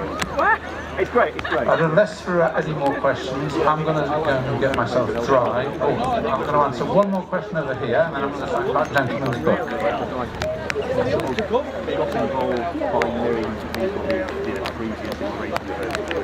So K7, how much does it fuel? Does it hold? In the main tank, 51 gallons, and it's got a 4-gallon auxiliary. So it doesn't hold very much, but it's got enough fuel to do more than 2 runs. And I think, oh, I've got one more question here, sir. Yes. Yeah. No. So the question was the digitized images which were used for the analysis are available anywhere, and I will give my book another plug because there are stills that were used in the analysis which are in the book. So there we go. And I'm going to call it quits there because I'm getting feedback, so Bill's going to turn me off. Thank you very much. I hope that was informative, and I hope that's made the downtime a little bit more bearable. Hopefully we'll get K7 out and you'll see K7 up on plane. But thank you very, very much for your questions and for your interest. Thank you.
So, ladies and gentlemen, I gave you some incorrect information before. The RAL colour for Bluebird K7 is not RAL 5007, it's RAL 5009. If you wanted to look at K7 and Bluebird CN7 when in 1960, that's when they wore RAL 5007, we believe.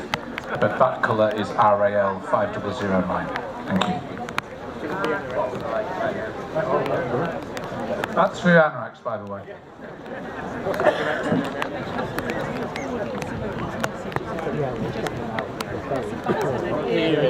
When it's safe, we'll go. Yeah, we went to boarding. Most of the wedding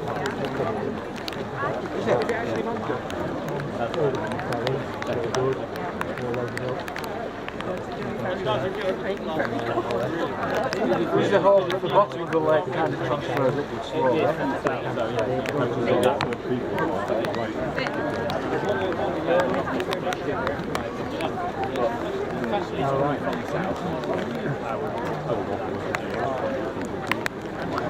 That's right at the bottom of the lake. Almost 4 miles away. It's gone down. It is there. You can see it. You can feel it. Yeah, about 1 o'clock.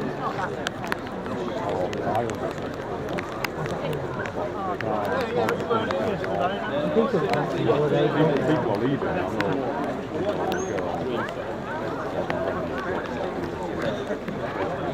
He's still telling me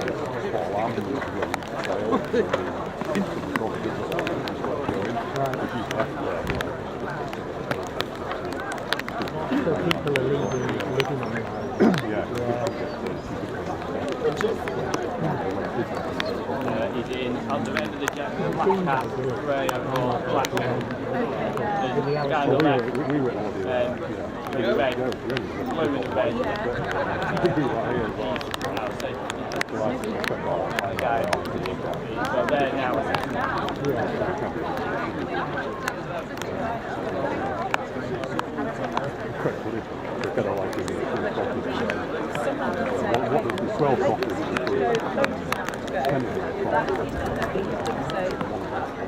Ultimate decisions.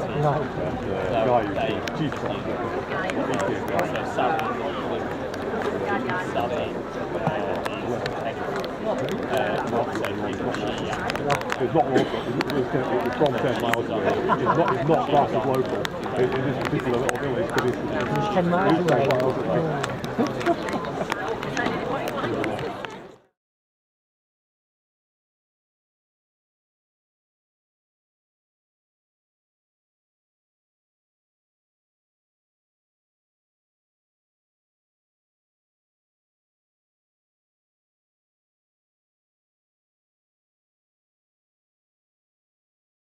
Joining me up here on the in the gazebo, or the Wendy House, whatever it's called, is Robbie Robinson, who was on Donald Campbell's team in 1966 and 67. So I just thought it would be nice for you all to hear from Robbie and hear what sort of character Donald was, and the fact that he liked a practical joke, and as well as what happened in 66, there were some fun times then as well. So if I'm just going to ask Robbie a few questions and we'll see how we go. So Robbie, have you got any funny anecdotes from then that you want to tell us about, that you can tell us about? Well, I've got to stop and think about it. I'm getting a bit old, you see. Getting the old grey matter going again is a bit of a problem. But yeah, I mean, Donald was a really decent sort of bloke. He was generous to a T. Sometimes to his own, his own detriment. He was too generous.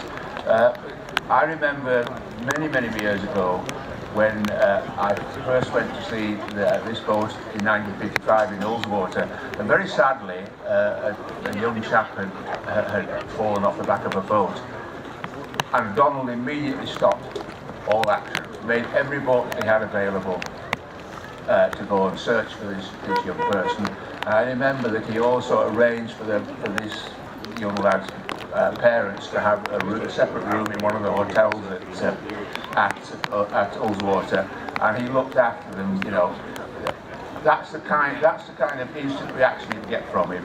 He would just remember anybody in trouble or with a problem. Donald would be there, and he'd do what he could to help them out and make their life a bit easier.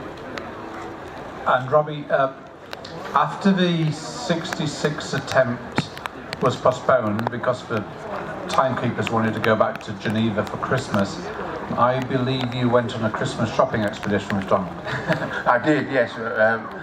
We went to see a man who was the Lucas agent in Kendal, who always supported Bluebird team. And I didn't know the time. He told me just so he'd come with me, a bit of company. In fact, he was going to buy Christmas presents for the whole of my family.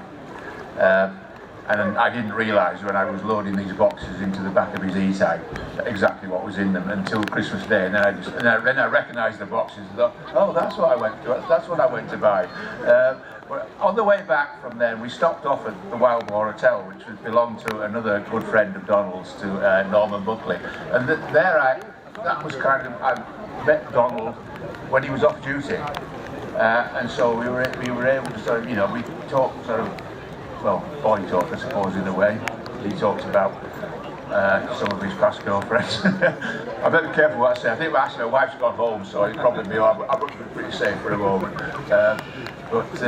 You know, so it was a kind of, young man talking to her, you know. It was a wonderful experience for me to kind of talk that kind of thing. Because unfortunately, my father had died when I was quite young, so it was nice to be able to talk to her, like almost a sort of father figure in a way. I mean, I don't look at him as that, because that's been a bit sort of greedy. I wouldn't want his family to think of that. But that's kind of how I looked up to him, because I grew up knowing him since I was 4 years old.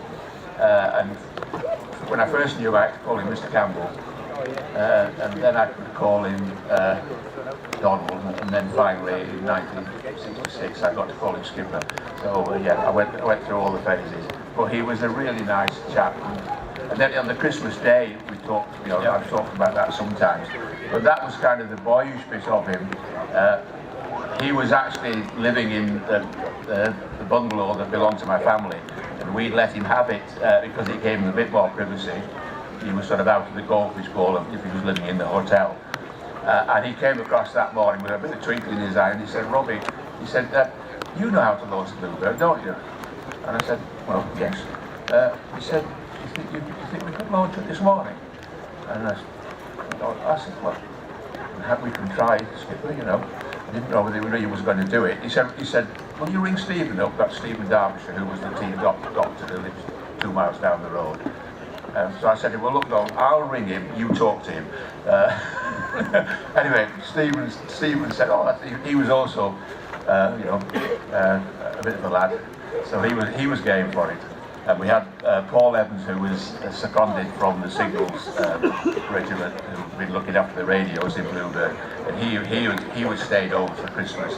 So he was staying in the hotel as well. So we roped him in, and we all came down to the boathouse, and Arthur Wilson, who owned Pier Cottage, his family still owned Pier Cottage, he came out and gave us a hand. So we launched, on Christmas morning. I lowered her down the slipway, and we manoeuvred around the pier, and I took one of the fair lines out just off the point over there, and Donald went off down the lake. He didn't go very far, to be honest. Lots of things are said about it. But he went past Brantwood House, the big coloured house you can see over there, down, perhaps another half a kilometre down, and then turned around and came back. And then we put Bluebird to bed again, all went home, and he came across and had Christmas dinner. And that's when all these big boxes. I don't know where he got the wrapping paper from, but they were all neatly wrapped up and done for Christmas. And I still have that. It was actually a sort of state-of-the-art state recorder, which was actually about this big. Now we don't know about this big. Now this was enormous thing. And I still have it in the attic at home. In fact, I don't know if any of you have seen Across the Lake with Anthony Hopkins. The tape recorder in that is actually the real one. Yeah. Brilliant. And were there any practical jokes in '66? I know there was a story between when the RAC guys' motorbike broke down and Donald thought it was very funny to call the AA. Yeah, we called the AA. Called the AA. But yes, Bill. Yeah, it was the RAC bloke. His name was Bill Jordan. That's right. Yeah, he was a character in his own right because he used to take snuff, and all across his lapels it was always bright. If you hit him on there, a great cloud of stuff used to come off. Yeah, we did. He had a Well, we didn't call the AA, but we asked him if we should, should we call the AA? And he kind of wasn't sure whether we were being serious or not to start with. In the end, he took it all in good sport. Excellent, thank you, Robbie. Jeff would like to give an update. Okay, so the latest information I have is that the crew are going to launch K7 again. Oh, come on, a bit more enthusiasm. Good grief. That's it. I'm all like it. I know you're cheering the boat, not me. Oh, I hope you are. So yeah, the plan is going to be to launch the boat. Again, Dave Warby's going to be trying to do this bunny hopping with the boat in terms of planing. So planing and deplaning in terms of just kind of, he needs to do that so he understands when he does get a proper run in where he needs to ease off so he doesn't go kind of beyond the course. So we're hoping that this weather window will hold. Wish us luck. Good because luck. Thank you. It is literally just out of the weather. The boat's been sat there. You've seen it. Neil's talked ad nauseum about it, and so there's only so much more we can say. So the best thing is for us to let her go out and let actions speak louder than words. So there will be some action in a minute, and the plan is to get the boat out. So, okay. And I'd just like to thank Robbie for those memories. I think it's really great that we have an original team member here with us. So can you please put your hand together just to say thank you to Robbie. Thank you.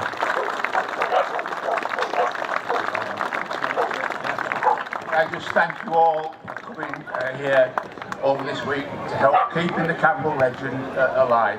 So rather than you thanking me, I should be thanking you guys all. Well done.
and then after they're satisfied that that works, then the jet will be run up. So the first noise you will hear will be the Palouse. There might be a small delay until they start the Orpheus. No, we were in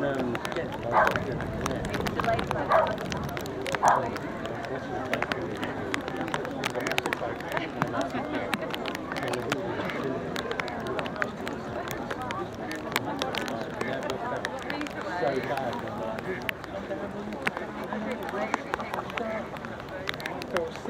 Got sick for 3 days. I couldn't stop talking about it. Terrible. Again, looking at it, and he ran across his tackle off like that. It's like we come all those to come out.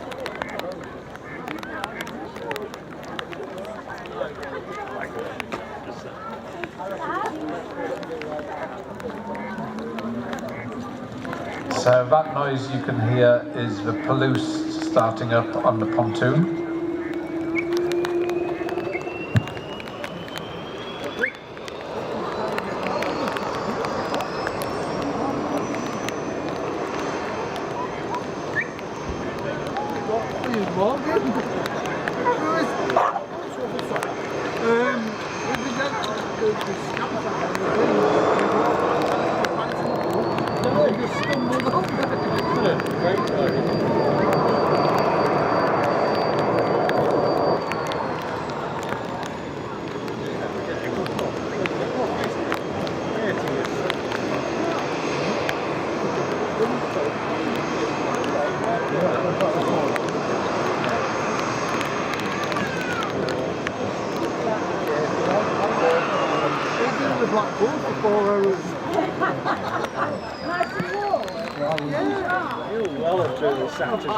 So that's the Palouse test satisfactorily passed.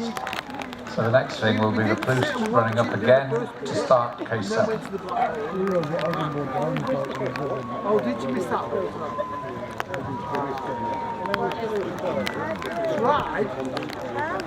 Tried a little bit.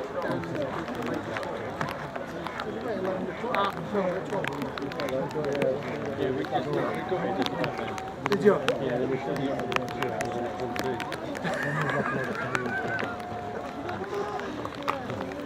When it failed, it designed the public yeah, I don't know.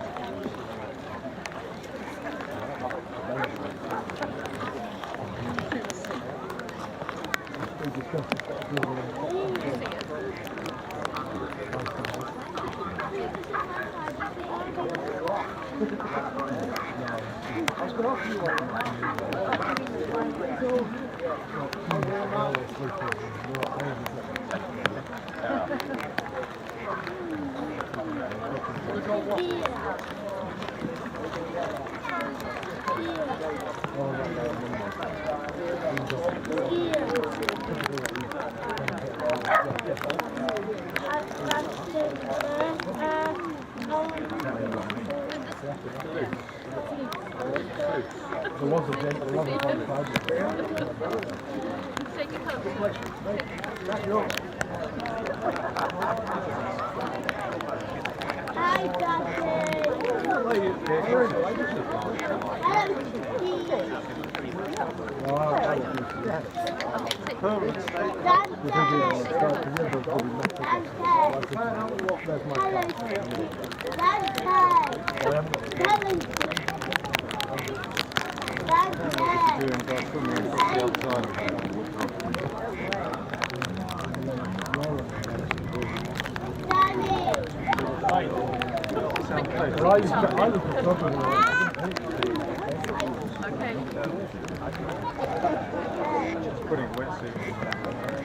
Hi,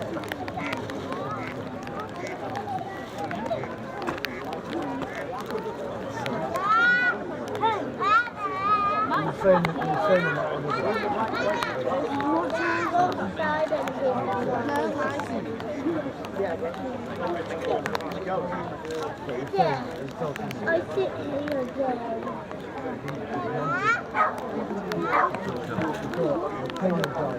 So they've checked the weather, they're happy with that, so we should be Getting the blue starting.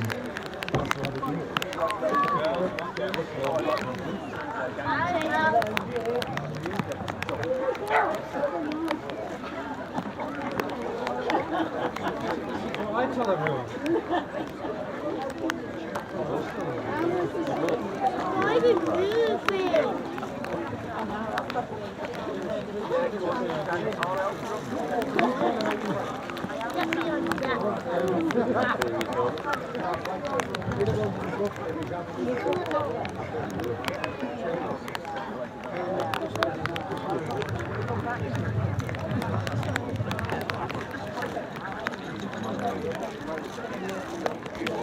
me on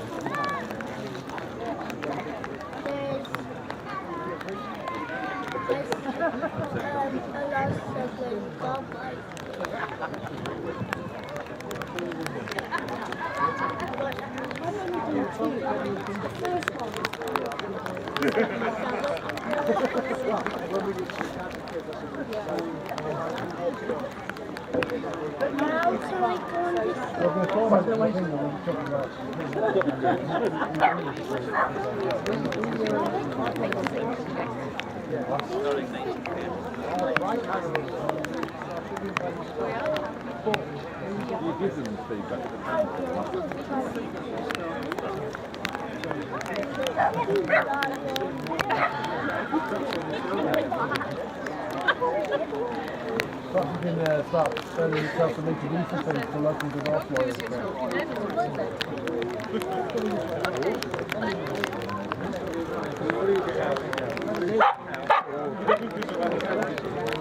We went to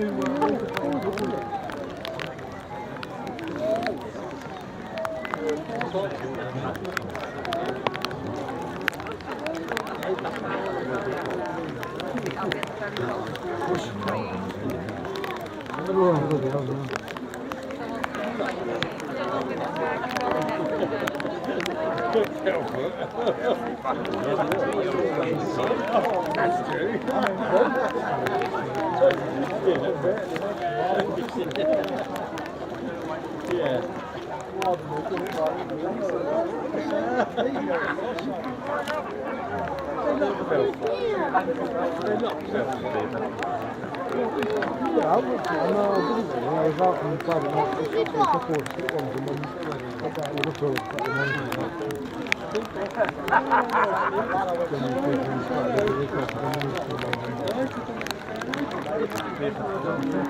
Last week, it's got No, the way it's starting. Probably waiting for the course to be clear. We've got to get everyone is outside the run of the course. And if there's any class mob interview where you'll have the car warm them. We've probably just gone to the edge of the course to go and so we get a load of canoeists paddling across with the Bluebird travelling down 100 miles an hour. Not a lot of evasive action you can take in that thing. I was on the boat down just over at the Bradford Jetty for the morning run, and that was the delay then. The other to be checking, hang on a minute, we've just seen there's a white door just floating through. Someone going... Just floating across there. There's a white dory, wasn't it? And that's the first one, and there was like something right at the bottom end that went right across the course and something back. Then a load of canoeists came, and then some other boats come up this, that far shore, but we were all just... You can't just move out of the way, can you? Well, not really, but we've got about 8 different marshals in place, plus the police and the national and the park and the water and the park warden. Oh yeah. Who's driving the boat? Is it Ken Morgan? Dave Warby, Ken's father, or was his father, he died a few years ago. Right. So it's his son. And he's got the water record. Ken has, yeah, it's still the world water speed record holder. So that's where he got the bug. Yeah. I listened back to the Radio 4 thing on, came to record most of it on Sunday. Oh yeah. And then it went out on Tuesday on Thursday night. It was nice interesting. It's on BBC. So it was BBC Radio 4. It's on BBC Sound. If you look at it. I'll tell you what programme it was. I'll check it out. Yeah. So it was an interview with Robbie Robinson. Oakham Country. Oakham Country from Thursday night. Interview with Robbie down at their cottage. Interview with Dave in the tent. Oh right, I'll just take a picture of that. You don't mind? It's good. No, I was going to say actually. Thank you. When we get back later on, I'll maybe get somebody to announce that it's out there. It's a good idea. I'd like to listen to it. I knew it was going out on Thursday, and I've forgot about it. I listened to it on iPlayer this morning. Yeah, driving up, and it's very good. Good to listen to in the Well, car. it's about 24 minutes long. I'll take a photograph of that as well. Yeah, of course. It's got some interesting stuff. It was really great conversation with Robbie about the history of it. Well, just about the day of the accident, saying how he ended up left on the boat. Really? Different stations of where the yeah. And he said, you know, because it all the engineering come out to help the new 38 minutes or so. Oh yeah. So I thought I could sat down there to do, but then the engineering guys were trying to keep it speed of it, trying to get down there.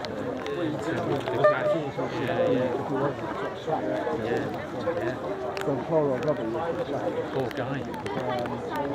Yeah. Dollery. He said it was That it was, yeah. And then he got Where are you now?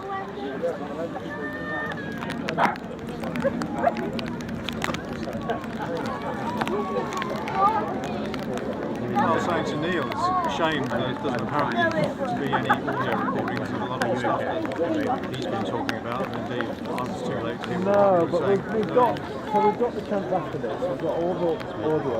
William Moore. There is a plan for the museum to put together one documentary. Right. Obviously, useful and Can you see me on the camera? we've got some amazing stills, video, drawings,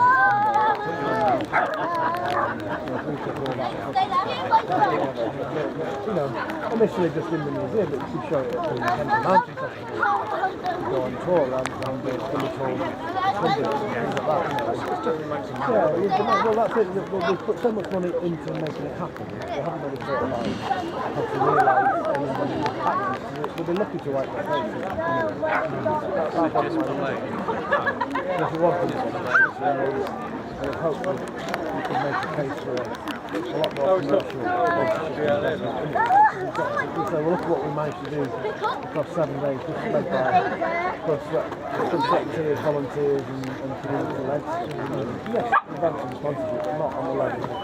We've got a Rolls-Royce engine on that level, of course, so that just takes a bit of the